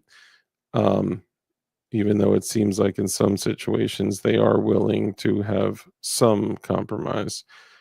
Anyway, so and I support the GOA. I literally pay every single month for the GOA, for Second Amendment Foundation, for Firearms Policy Coalition, and GOA, all of them, every single month. And I'm not a wealthy man, so I'm just saying. But the way that you can support is shop at dldhardware.com if you build guns, and shop at definitionknives.com if you enjoy fine EDC cutlery for under $100. Actually, all of our knives are $59 to $79. Boom. Okay, so check this out. So when we're there, we're talking to some of the security guards, and over the course of like several days, you kind of build a little bit of a casual relationship with them. And when we were downloading stuff and getting everything from the booth out, we come across a couple of those same guys near the security room, and we see they have to have like 50 plus monitors going. Honestly, probably more, but that's just at least what we could see. And we were like, dang, like that is like a serious surveillance system for the entire convention hall, or whatever you call it. And he was like, oh dude, it's crazy. It's all AI driven, and it'll tell us, what to look for. And I was like, well, yeah, I heard that they can detect bulges. Like there's AI software in the surveillance systems that will detect firearms if someone's carrying on their hip, in their waistband or whatever. But I always assumed that since it's looking for bulges, since like the way I carry in my appendix, that it would like never be able to find that ever. He started laughing. And I was like, what do you mean? Like, I figured like schools have this software, big event halls, whatever you want to call them, like large places, stadiums, they are using these. He said it's a $400,000 system. He said this doesn't just detect bulges, it detects metal. I was like, what? He said this software knows how, by using combinations of video, AI, FLIR, temperature, by looking at how a person is standing versus hunching, leaning back, leaning over to the side, or whatever, it can not only detect if you're carrying by the way that you're standing, walking, whatever, it can detect metal. He said, if I went and I put a stapler into my jacket pocket and walked through, it would literally show me the outline of a stapler inside my jacket. I was like, no way. I was like, show me right now. I said, so I'm carrying a gun right here.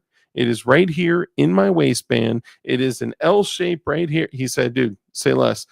The entire weekend, our system has been going nuts because like everyone's carrying a gun in here. It can detect. First off, I don't even know how this is possible. How can a video detect metal? Like I don't that my brain cannot compute that. Like it's just that's hard for me to understand. Am I the only one? Am I gonna have to do a tard alert on me on myself? Oh, I get it. You're retarded. Uh-oh, retard alert! I'm sorry, dude. I cannot understand how a video camera looking at something can detect metal. Like, can someone explain to me how? And Rich was right there, and he was like saying, like, yeah, oh yeah, for sure. Like they can understand it. That's the other thing, bro. Can they? Yo. So okay, so thermal, but thermal, like even with thermal, you see like you don't see like the if someone put like a submachine gun under a jacket, you see the outline of the person with the jacket.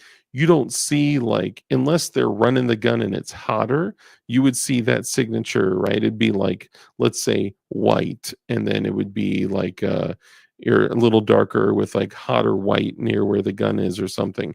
You wouldn't see like the outline of the submachine gun under the jacket exactly.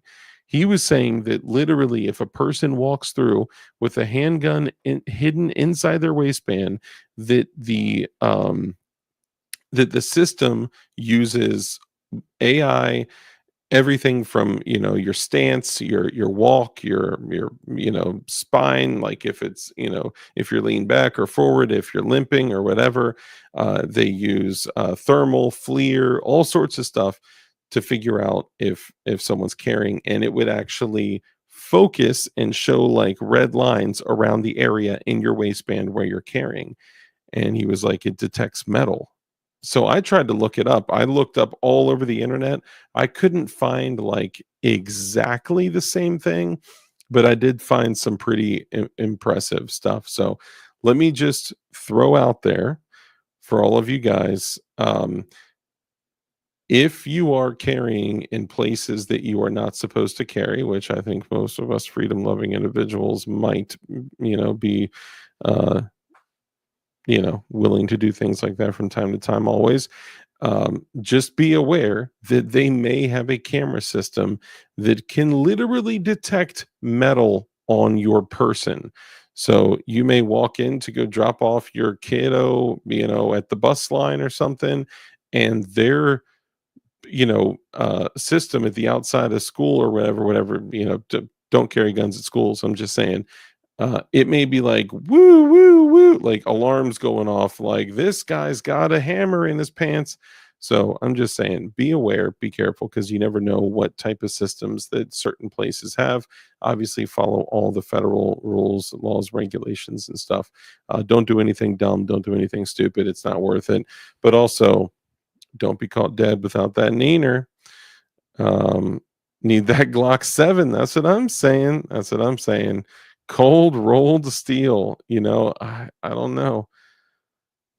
Cops can tell if you carry by your walk. Dude, I've had cops have literally no idea right in front of them, and I am kitted out, and they don't know. A lot of these dudes are old school. They only think that people carry 3-4 o'clock strong side. They look for bulges in all the wrong places. And like if you're a very dangerous person and you have a sub 1.5 second draw to first shot, and you have a very well hidden firearm, and you're carrying something like this in your appendix very low, it really only shows like lower in a place that most other men won't be looking, and that's only in some situations. Now, when I finally am able to upgrade to that Glock 17L for this Gen 5 frame that I got right here, just wait, because that thing is going to be poking out like I have a raging. But anyway, 17L, I just need a Gen 5 MOS 17L slide. That's all. That's all I need. But not, I need a Gen 5 17L MOS slide complete with barrel, upper parts kit, all that stuff. So I got to keep a lookout for that. The gun itself is almost $800. Like, that is insane. But I have found some places where you can find just the upper slide barrel, slide parts kit, and all that, sights and whatnot, for like four something, 450, 499. Dude, on eBay, they're selling the Gen 5 MOS 17L upper, just the upper, for like $599 to $699. The eBay game is crazy with Glock stuff. The way a lot of these SOTs are doing it, or gun shops, is because they may not be all SOTs, right? Instead of just buying 10 Glocks, getting the 11th one free or whatever it is now, I think it's like buy 7 Glocks, get the 8th one free or whatever it is. Buy 5, get the 6th one, whatever it is.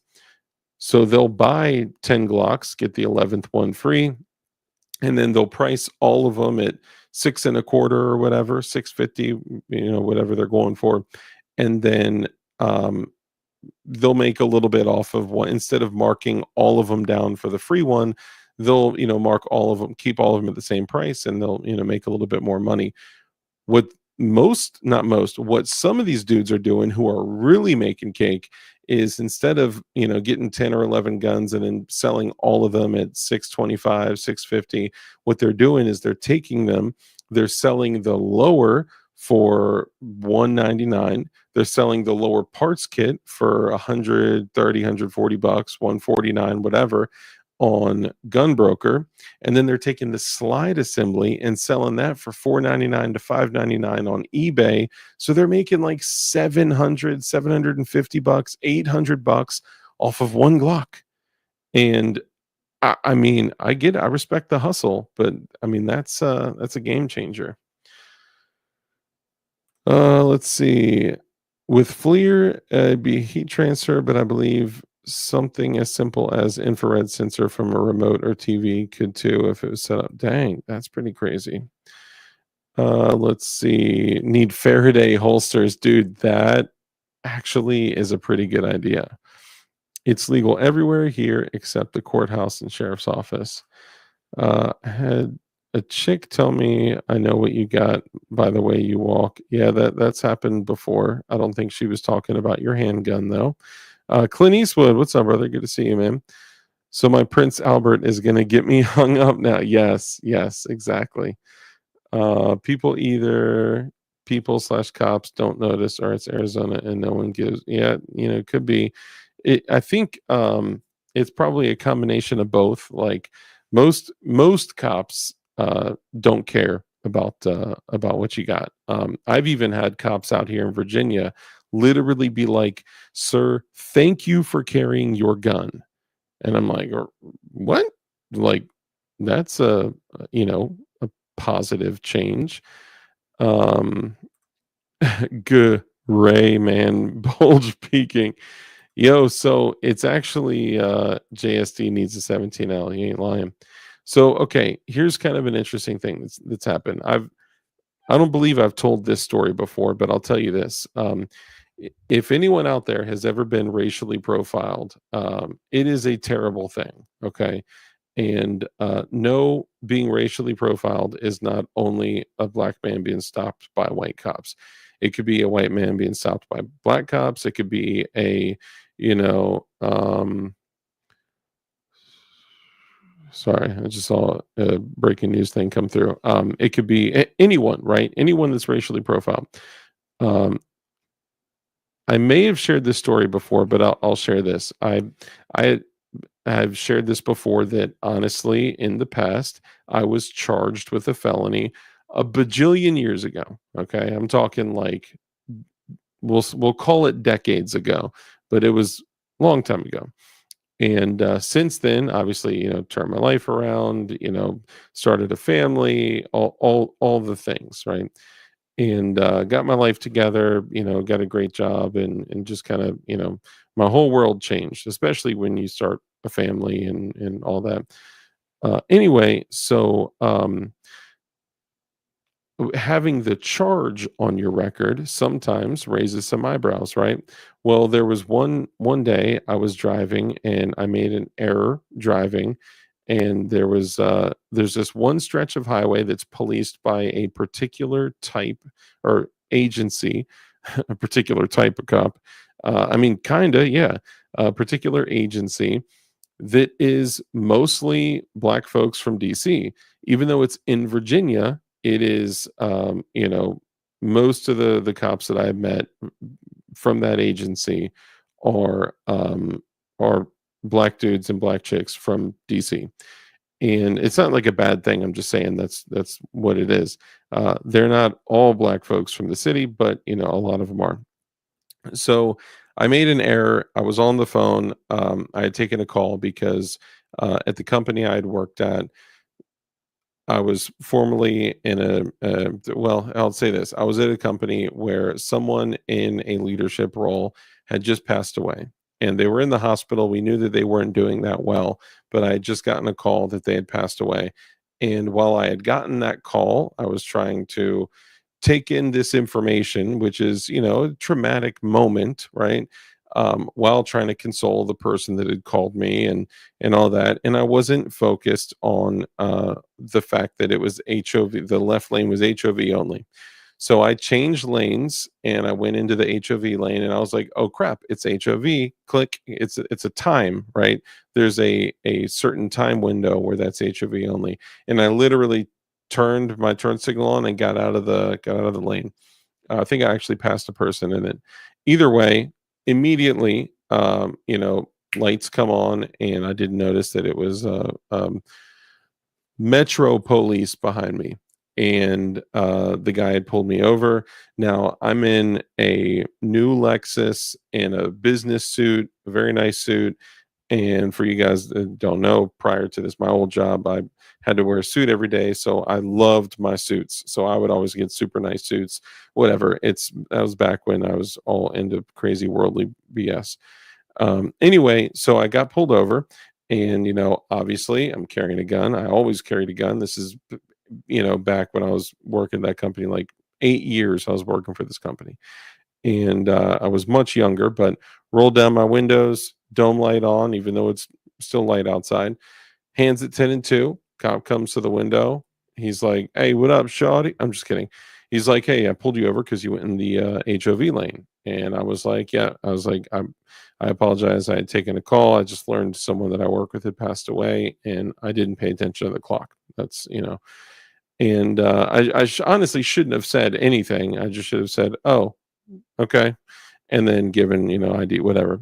But I had told him what was going on. I was a big dummy. But either way, so he's like, "Okay, no problem. Just give me your driver's license, registration, proof of insurance." And I said, "Yes, sir, I'll give you that. But I would like to let you know that I do have my permit to carry a concealed handgun, and I am currently carrying my handgun. It is loaded in my right pocket." So back then I was pocket carrying a Kel-Tec P3AT in my pocket.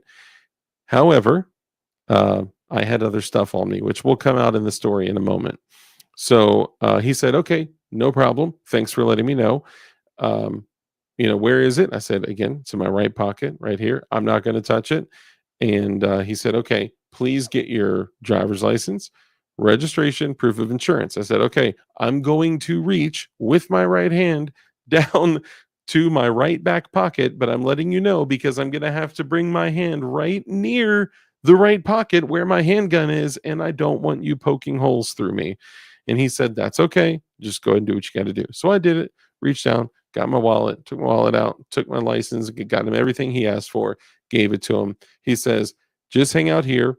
I'm probably going to let you go with the ticket, and I'll be right back in a moment." So he goes back to his cruiser, and he's sitting there for like 20 minutes, dude. I end up having to call my wife. We were supposed to go to this dinner with the owner of my company. I'm totally late now, and I'm calling her. I'm like, "Hey, I got pulled over. This dude is taking forever. I don't know what's going on." And then I see another cruiser pull up behind him. And I'm like, all right, something else is going on. Well, what I did not know at that time was that because this agency is contracted to oversee one particular type of road, it's called the toll road, and it is a privately owned. It's not state owned. It's not owned by Virginia. It is a private. It's a long story. Okay. So this is a police agency that is contracted to oversee the traffic on this route. It's attached to the police at the airport, which means they are given access to the database of the United States Marshal Service. Okay. So when they type something in their computer, they're not just typing something in like the whatever county computer. They're typing something into the federal Marshal's Service computer. So their searches are way more thorough than just the average, county sheriff or county sheriff deputy or whatever. So he waits for this other car to come up. They come up. He gets out, tells them what's going on. So now I have 3 cops, all 3 black cops from DC. I'm not throwing shade. I'm just saying what it was. And they walk up to me and he's like, "Hey, where'd you say your gun was?" I was like, my gun, like, "Hello guys, by the way, my handgun is in my right pocket, in my, suit pocket." And he said, "Okay, do me a favor. We're going to step away." Okay. There's 3 of them at this point. "We're going to step away. Take your handgun out of your pocket, leave it in the holster, drop it in." And I had a briefcase on my passenger seat. He said, "Drop it in the briefcase, and then I want you to hand the briefcase over to me." I was like, okay, this sounds a little excessive. He said, "Sir, I'm giving you a lawful order. Do that for me, please." I was like, okay. So now I know this is not going in a good direction. So once they clear the area, because it's a little tiny, 6+1 380, right? I'm not banging it out with police on the interstate with a 7-round 380. Of course, that's not all I had though. But that's like the primary. When you're wearing a suit, you can't really just, I couldn't carry a big handgun because I couldn't be seen in that world of leftist extremists that I used to work in. So I take it out of my pocket, put it in the briefcase, zip it up, and then I literally hang the briefcase out of the driver's side window, and I put my other hand out there up like this, right? He comes, he takes the briefcase, walks it back to his car, and then he walks back up to me, and he said, "You said you have your handgun permit?" Because I offered it to him initially. He said no. And I was like, "Yes, I can get it for you. It's in my wallet." I get it out right there, give it to him. He said, "Okay, well, see, what I have a problem with is a felon being in possession of a handgun. That's illegal. That's a felony in itself." I was like, "I'm sorry, sir, but I'm not a felon." Okay. I am absolutely not a felon. And if you look at that permit has been issued to me, right? I've had a permit since I was 21 years old, right? So I've had that for basically nearly 2 decades now, right? At this time, I don't remember how long it was, but the other 2 cops, when they pulled up, they had their hands on their gun. And this dude was also, the main guy was a total douche canoe. He had his cheap little $35 Smith & Wesson knife on his vest backwards. Like, come on, bro. He kept putting his hand on it too. Like, dude, what are you going to do? Anyway, sorry. So I was like, I'm absolutely not a felon. I'm lawfully carrying a concealed handgun. You can run it. It's totally legal. It's blah, blah, blah, whatever. Now, the other thing is, I'll get to it in a minute. I had other stuff in my car. So I kind of felt like at that point, like there's 3 black cops out here, all from DC. If you guys don't know the history of DC, handguns used to literally be illegal in DC before the Heller decision. So most of the folks that grew up in DC, handguns were just for cops and robbers. That's it, right? Like legally, people were not allowed to have or carry handguns. So it's just like that mentality is what's coming from people that lived and grew up in the city in DC. So bingo. That's right. A rolling 4473. You ain't lying, dude. So, anyway, douche canoe. Yeah. So, gnarly news. What's up? Welcome. Yes, exactly. Like NYC. And honestly, very similar to that. But of course, the Heller decision changed that and so on. Which, if you guys don't know this, the Heller decision, do you know the firearm that was the, I guess, the decide or whatever it was, the firearm in question? Did you know it was a single action 22 in the Heller decision? Crazy, right?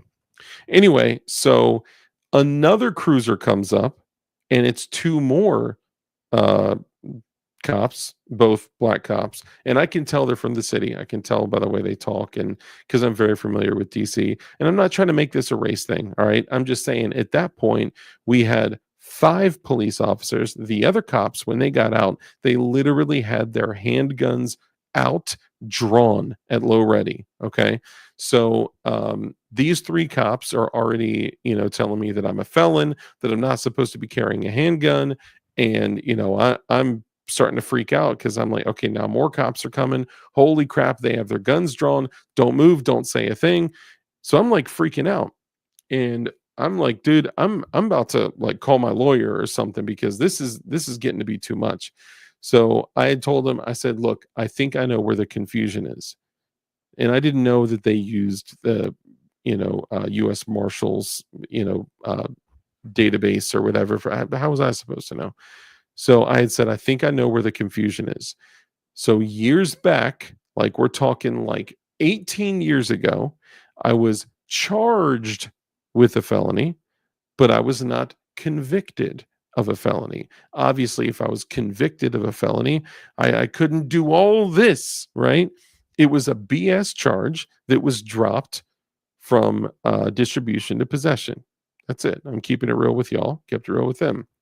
And I said, if you go back and you look into your little computer, you're going to see that it's not a conviction, that it is a charge, and that I was never convicted of a felony. This was forever, y'all, ago. So don't judge me or anything. We all have past lives. So anyway, he's like, I'm going to call my supervisor out here. I'm like, oh, Lord, there's already 5 cops out here. 2 of them got their guns drawn. 3 of them are all up in my face and in my car and looking around and all this. And then the supervisor finally comes out, and I have to explain everything again. By like at this point, we're talking like 40 plus minutes of a traffic stop for me veering into the HOV lane. Okay. Now I'm like, man, these are 5 black cops looking at one white kid in a, new Lexus with a super fancy suit that's like, oh, I have a handgun and they think I'm a felon. And I'm like, dude, this is not going to end well. This is bad. And I felt like completely out of control. Like there was no way that I was at their mercy. Whatever they wanted to do, if they said, nope, today you're going to jail, that was it. Right. So anyway, I'm waiting for the supervisor. Sergeant comes out there with her gun drawn, by the way. She pulls up. So now we have like 1, 2, 3, at least 3. I couldn't even see that far back. Maybe more cops there. And she comes out, and I need to bring her through the entire situation, all like from the beginning. And I'm like, look, I got pulled over. I informed the officer that I was lawfully carrying a concealed handgun in the state of Virginia, which we are in the state of Virginia. All of them are from DC. So they're all thinking with DC brain, which is guns bad. And I had said, when he came back after like 20 minutes, he told me to give him the gun. I passed my gun to him in my briefcase, which I never should have done. Never disarm yourself. Never. There's so many things that I did wrong here. Okay. But we all learn from things, right? This was actually a while ago. I don't know exactly how long, probably like 6 to 8 years ago. And I was walking her through everything. And I said, the issue is that I was charged with a felony, and he thinks I was convicted of a felony. So I'm being held there. They still got their guns out, even though I'm literally like this the entire time. right? Not even, I am not moving an inch. And the lady comes up, and after I explain everything to her, she says, so we're using the United States, an extension of the United States Marshal Service computer system. So it is exceptionally thorough. So I think that's what the problem is. And I say, okay, well, go back to your exceptionally thorough computer. And then because now I'm getting pissed off, and you're going to find that that was a charge and not a conviction. And the conviction was a misdemeanor, of which I did my little, community service probation and all that. And then it was done. Right. So she went back there. She talked to the guy. She talked to the other cops. She went in to the car. She came back and she said, okay, Mr. DLD After Dark, we're going to let you go. But we don't know how to, like, the best way to give you the gun back. And we don't just want to hand you a loaded gun after keeping you here at gunpoint for 55 minutes. So they completely unloaded my gun, took all the ammunition out, sprinkled the rounds from the magazine throughout the briefcase, threw in the magazine, the gun in the holster, and like different pockets in the briefcase, and put it in the back seat. And she was like, we're going to give you the HOV ticket, which is like a couple $100, and we're going to let you go. And I was like, all right. And she was like, are we good after this? I was like, yep. All right. And she was like, do you have any questions for me? Nope. She was like, okay, is there anything else in the vehicle? Nope. And I was just like, nope. She was like, are there any other firearms in the vehicle? And I was like, yep. And she was like, would you give us permission to search the vehicle and see? And I was like, nope. She was like, could we see the firearms? Nope. She was like, all right, have a good day. Now, mind you, they freaked out over a little pocket-sized 380 that was in my pocket, okay? Totally lawful, 100% lawful, in my backpack behind my driver's seat in the little, I don't have it in here. It's a 511 triangular messenger bag, okay? I had a Glock with a suppressor literally installed on the threaded barrel with a 33 round mag in it with a cold chamber. And I had that in this.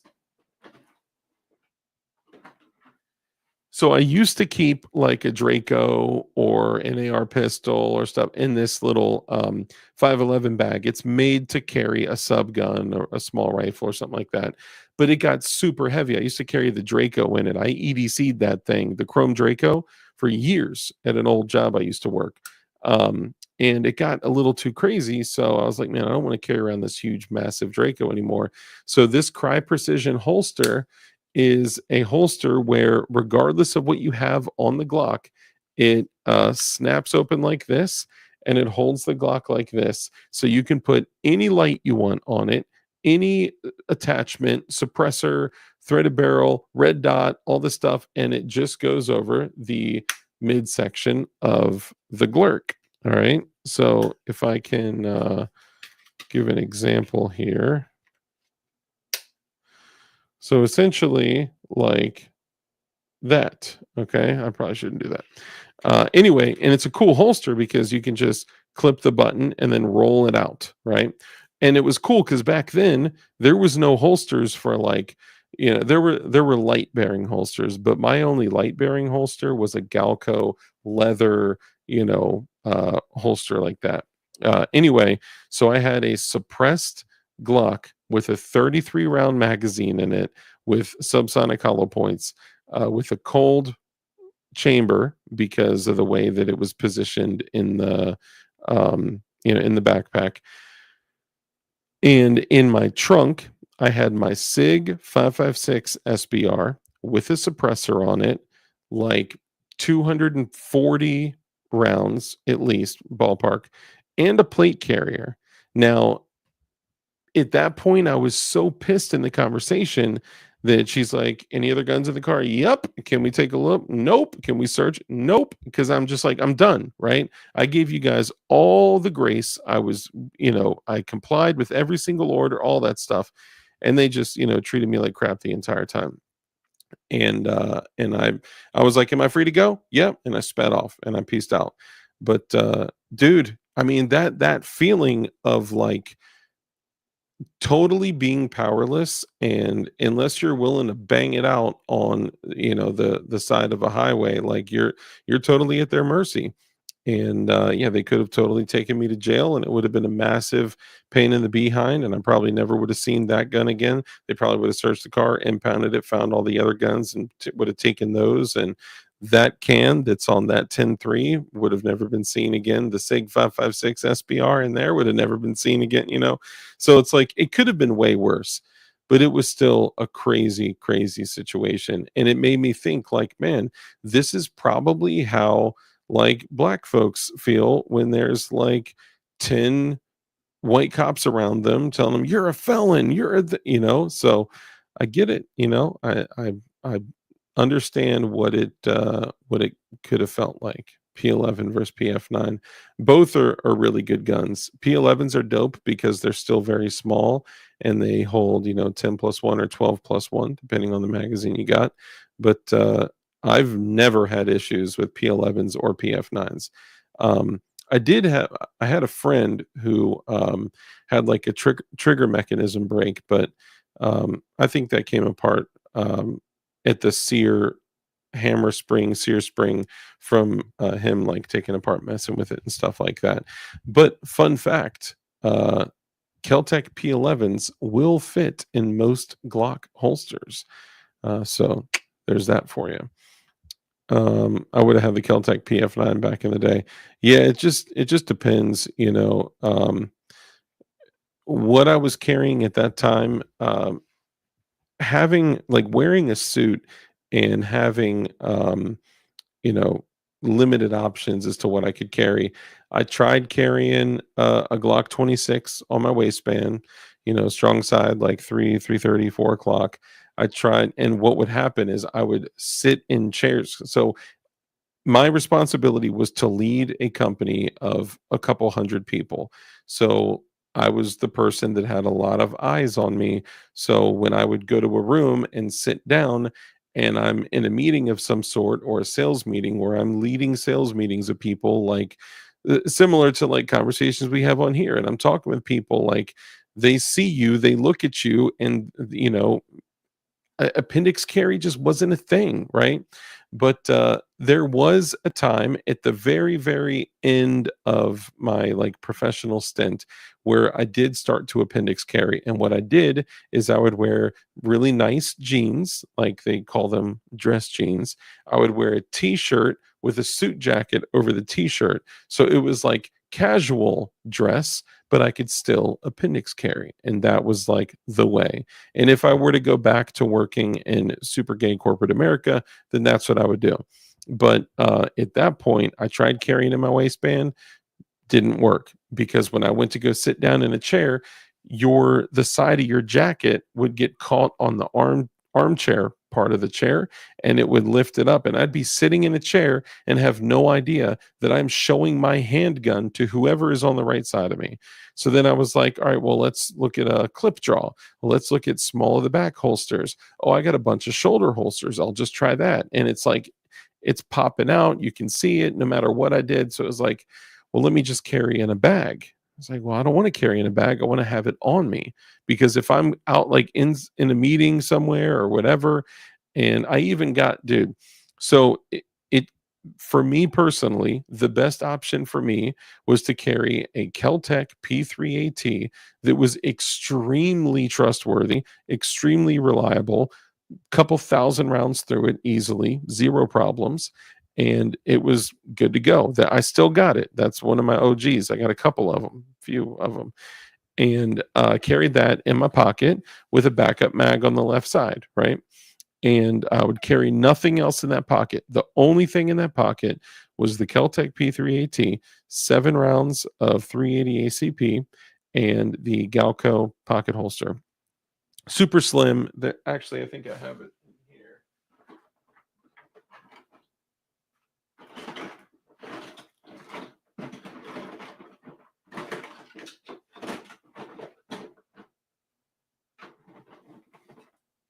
It is not. It is not in there. So anyway, what I would do is I would have a Glock in a bag, and then I have like a rifle in my car or something like that, which was, I mean, I guess a little excessive because I never needed to use most of them. I actually did draw the Glock out of my bag one night. Goodness, I'm not going to go through a whole nother story again. I'll tell you what.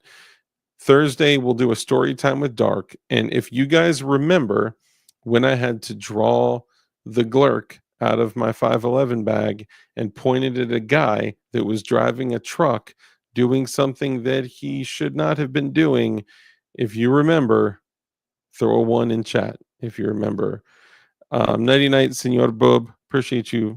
Thank you for coming through, and thank you for letting me know about that dirt bag. I appreciate you guys. And if you guys could go to the Rumble channel and oh, Lightning McQueen remembers, dang. If you could report that dude that is pretending to be me and pretending to sell Bitcoin, man, what a trash basket. It's like DLD After Dark updates or something like that. What a dirtbag. Yes, for sure. Please stop leaving guns in cars, people. It's cool, but not until it gets broken into and stolen. So that's one thing that I stopped doing. I will not leave guns in cars. If there's guns in my car, then they're going in with me and coming out with me. That's just how it is. You don't want to donate your firearm to, criminals. That's just, it sucks. I've had one gun stolen in my life, right? Yeah, one gun stolen in my life. And unfortunately, if you guys had seen the Chrome 19, uh, I had a Chrome 26 that matched it. The slide was finished by Ford's Custom Gun Refinishing in Florida. They do beautiful work. I mean, outstanding work. Swoop. Let's see if I can maybe show this off with just a little ski whoop.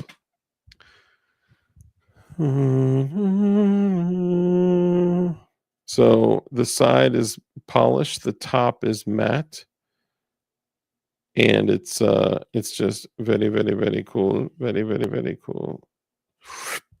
Anyway, so that is that non-firearm piece of material right there. Anyway, I'll tell that story on Thursday, where I felt like I had to keep someone at gunpoint because they did something that was extremely dangerous and almost killed a bunch of people. And right around that time, we had just had someone use a truck in a violent crime and then get out with an AK and start shooting people. And I saw someone behind the wheel of a truck floor it into a building and basically smash through like 3 decks. I was like 2 AC units and smash through a deck support thing, and then smashed into a second one, and then it stopped the truck. But dude, that was crazy. And the smell of gas that was spewing out of the houses, and I wouldn't have been able to discharge around anyway because of the amount of freaking gas that was in that area. Like it was bad.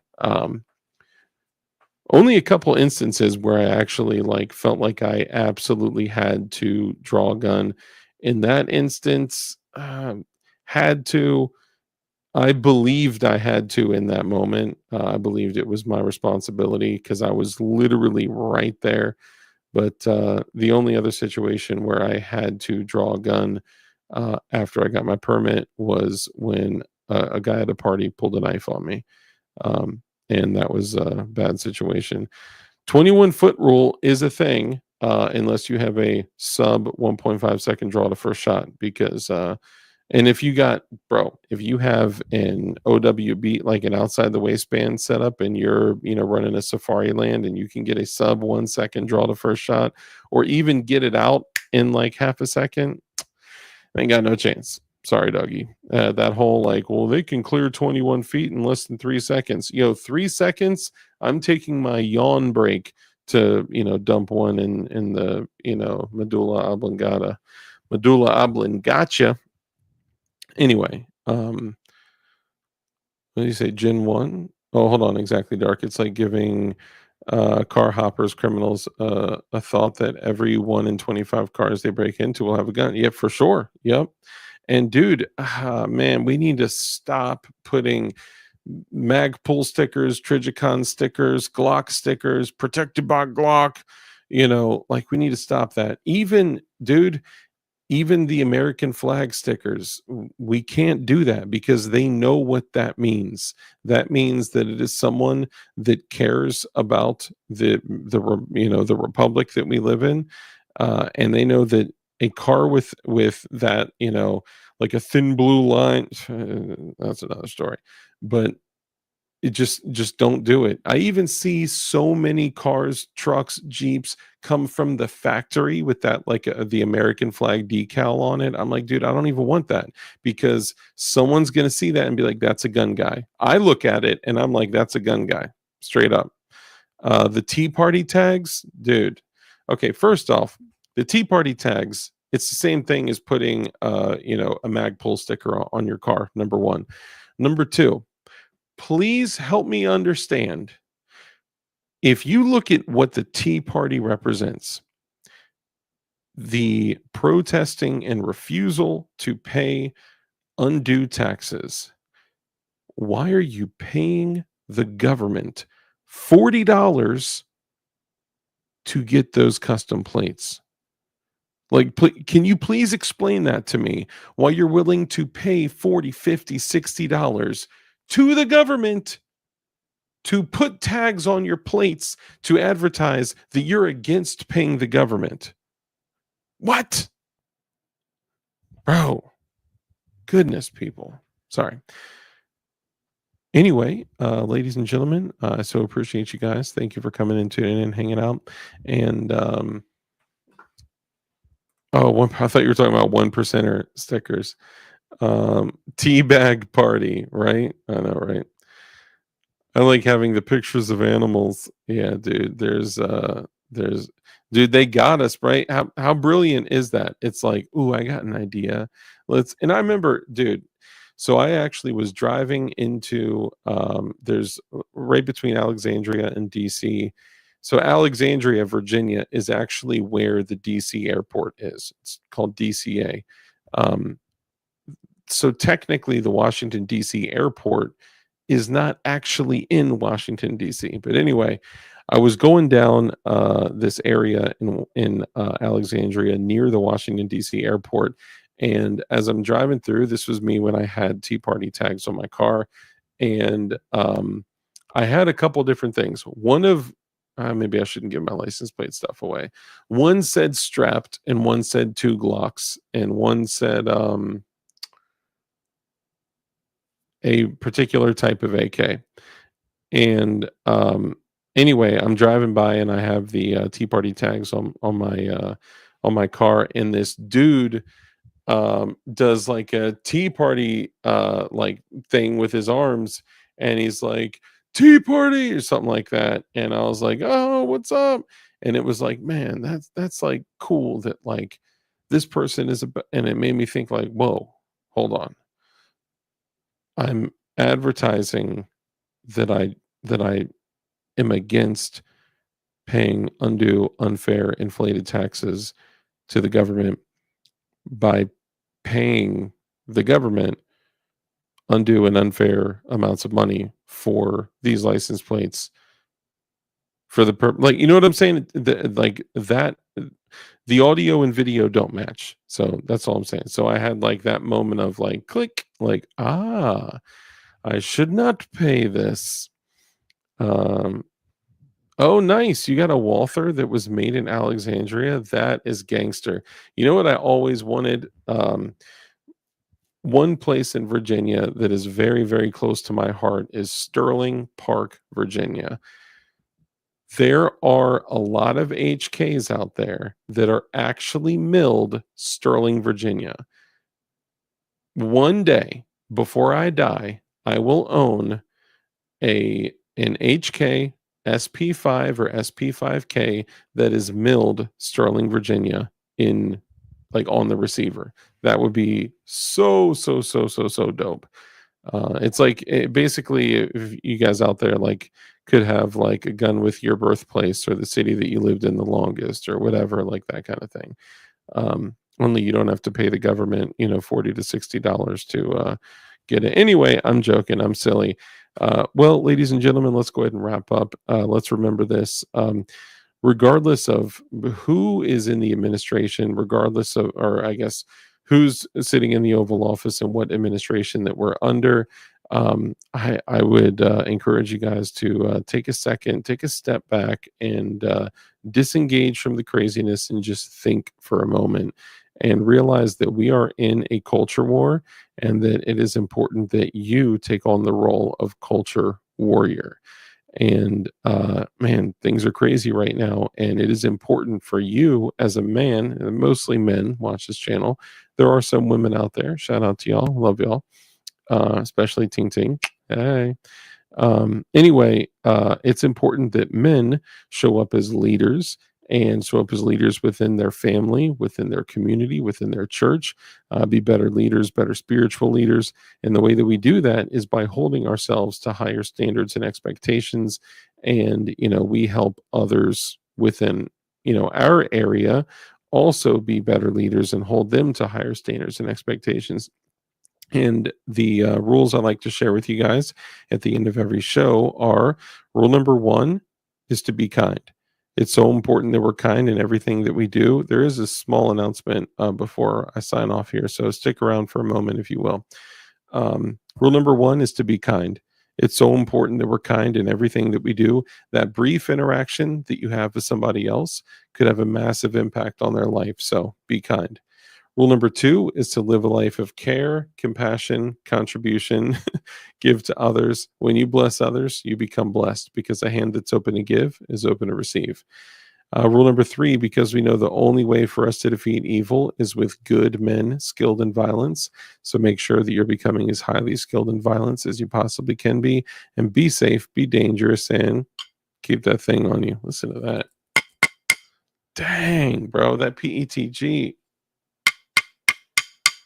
Yo, that's nuts. And be safe, be dangerous, and keep that thing on you. And with that, ladies and gentlemen, we are out of here. I appreciate all you guys so much.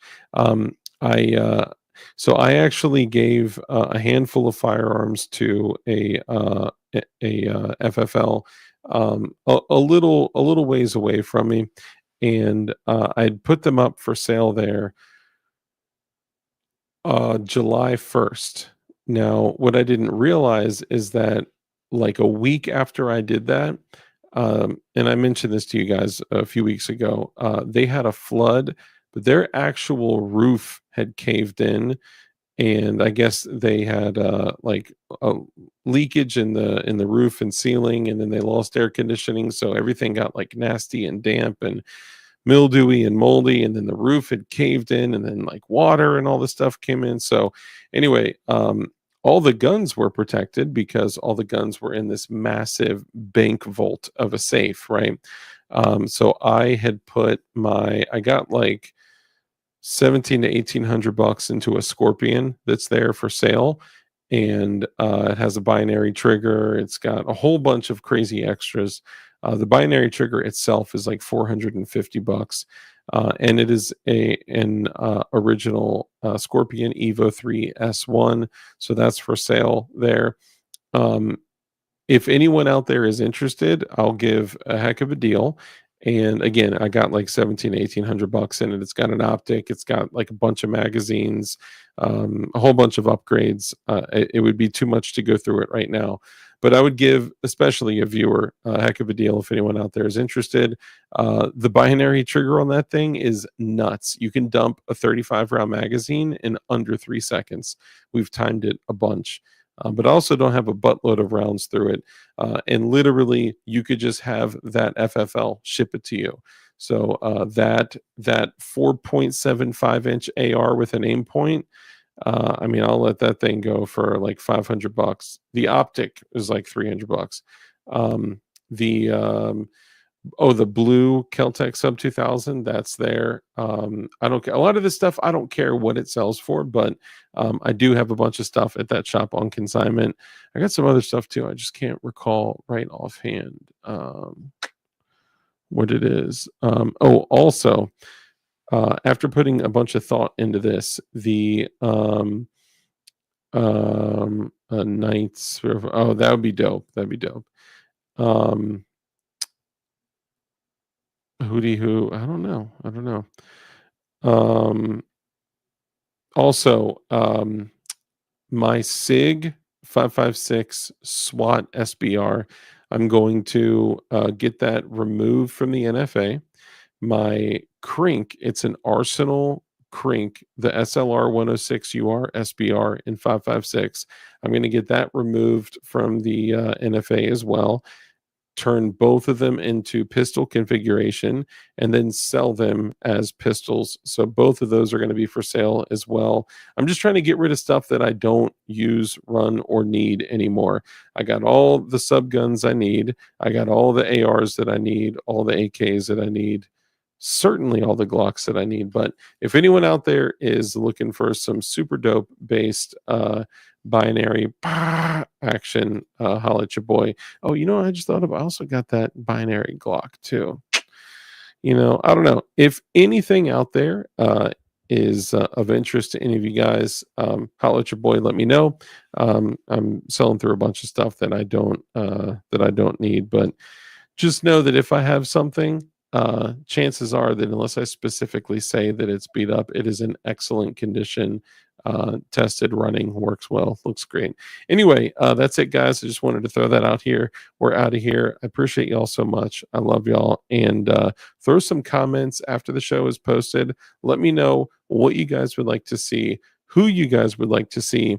And also keep an eye out because the following weeks, our Saturday shows are going to be sponsored by Ammo Squared, and they are doing awesome stuff. They're actually going to let us literally give ammunition away to you guys. So for like Lynchpin dropping that hilarious comment, hey Vanessa, good to see you. That would have been a great opportunity to be like, oh, you know what?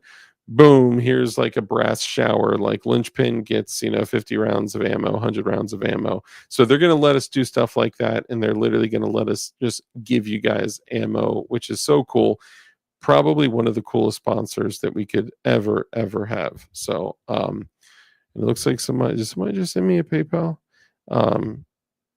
I couldn't see what that was. It looked like PayPal, but thank you guys so much. I appreciate all y'all. If you do want to support, remember, check out DLD hardware if you build guns. Check out Definition Knives if you carry knives. There's the Cash App up there. PayPal and all that stuff is in the description as well. I'm super grateful for all y'all, all of your generous support. I love y'all, and we will catch y'all on the next one. Thank you. God bless y'all. Christ is King. Christ is Lord. Get right with God.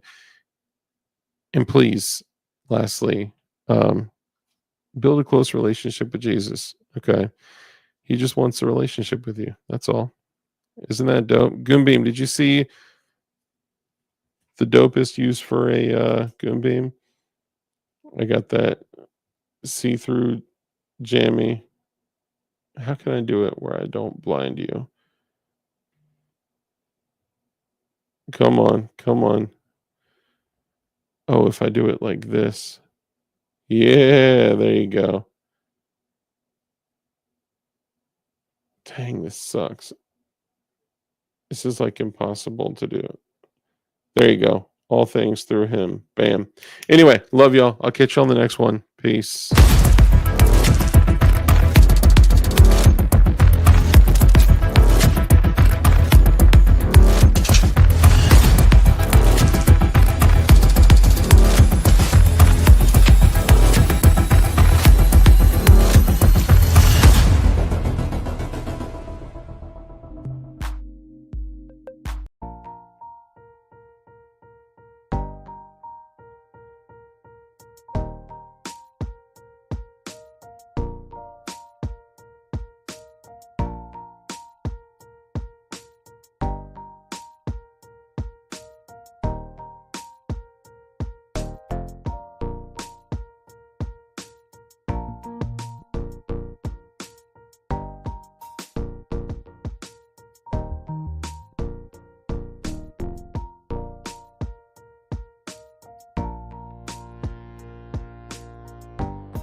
Hey, real quick. Let me add this real quick. Now that we got the glowy beats in the background. In closing, we might be adding a Waffle Wednesday to the lineup. If we did a Waffle Wednesday and I gave you guys awesome opportunities to get some crazy dope stuff for crazy dope prices, let me know if that's something you'll be interested in. I know I threw out this idea before, but I think it would be something really cool for, I mean, $200-$300 items for you guys to be able to get it for like 10, 20 bucks, 30 bucks. That it's just a cool thing. A lot of people are into it. Waffles are really cool, and that's how like Kurt got that Shogun frame. That's how AR Drew got that optic that I finally shipped out to him. That's how you know, a lot of the homies got some cool stuff. So anyway, I love y'all, appreciate y'all so much. Thank you for everything, for your generosity, for your support, even just for sticking around this late in the stream. 2 hours and 41.5 minutes, and we still got 37 people in here. I love y'all, and I'll check y'all in the next one. Bye.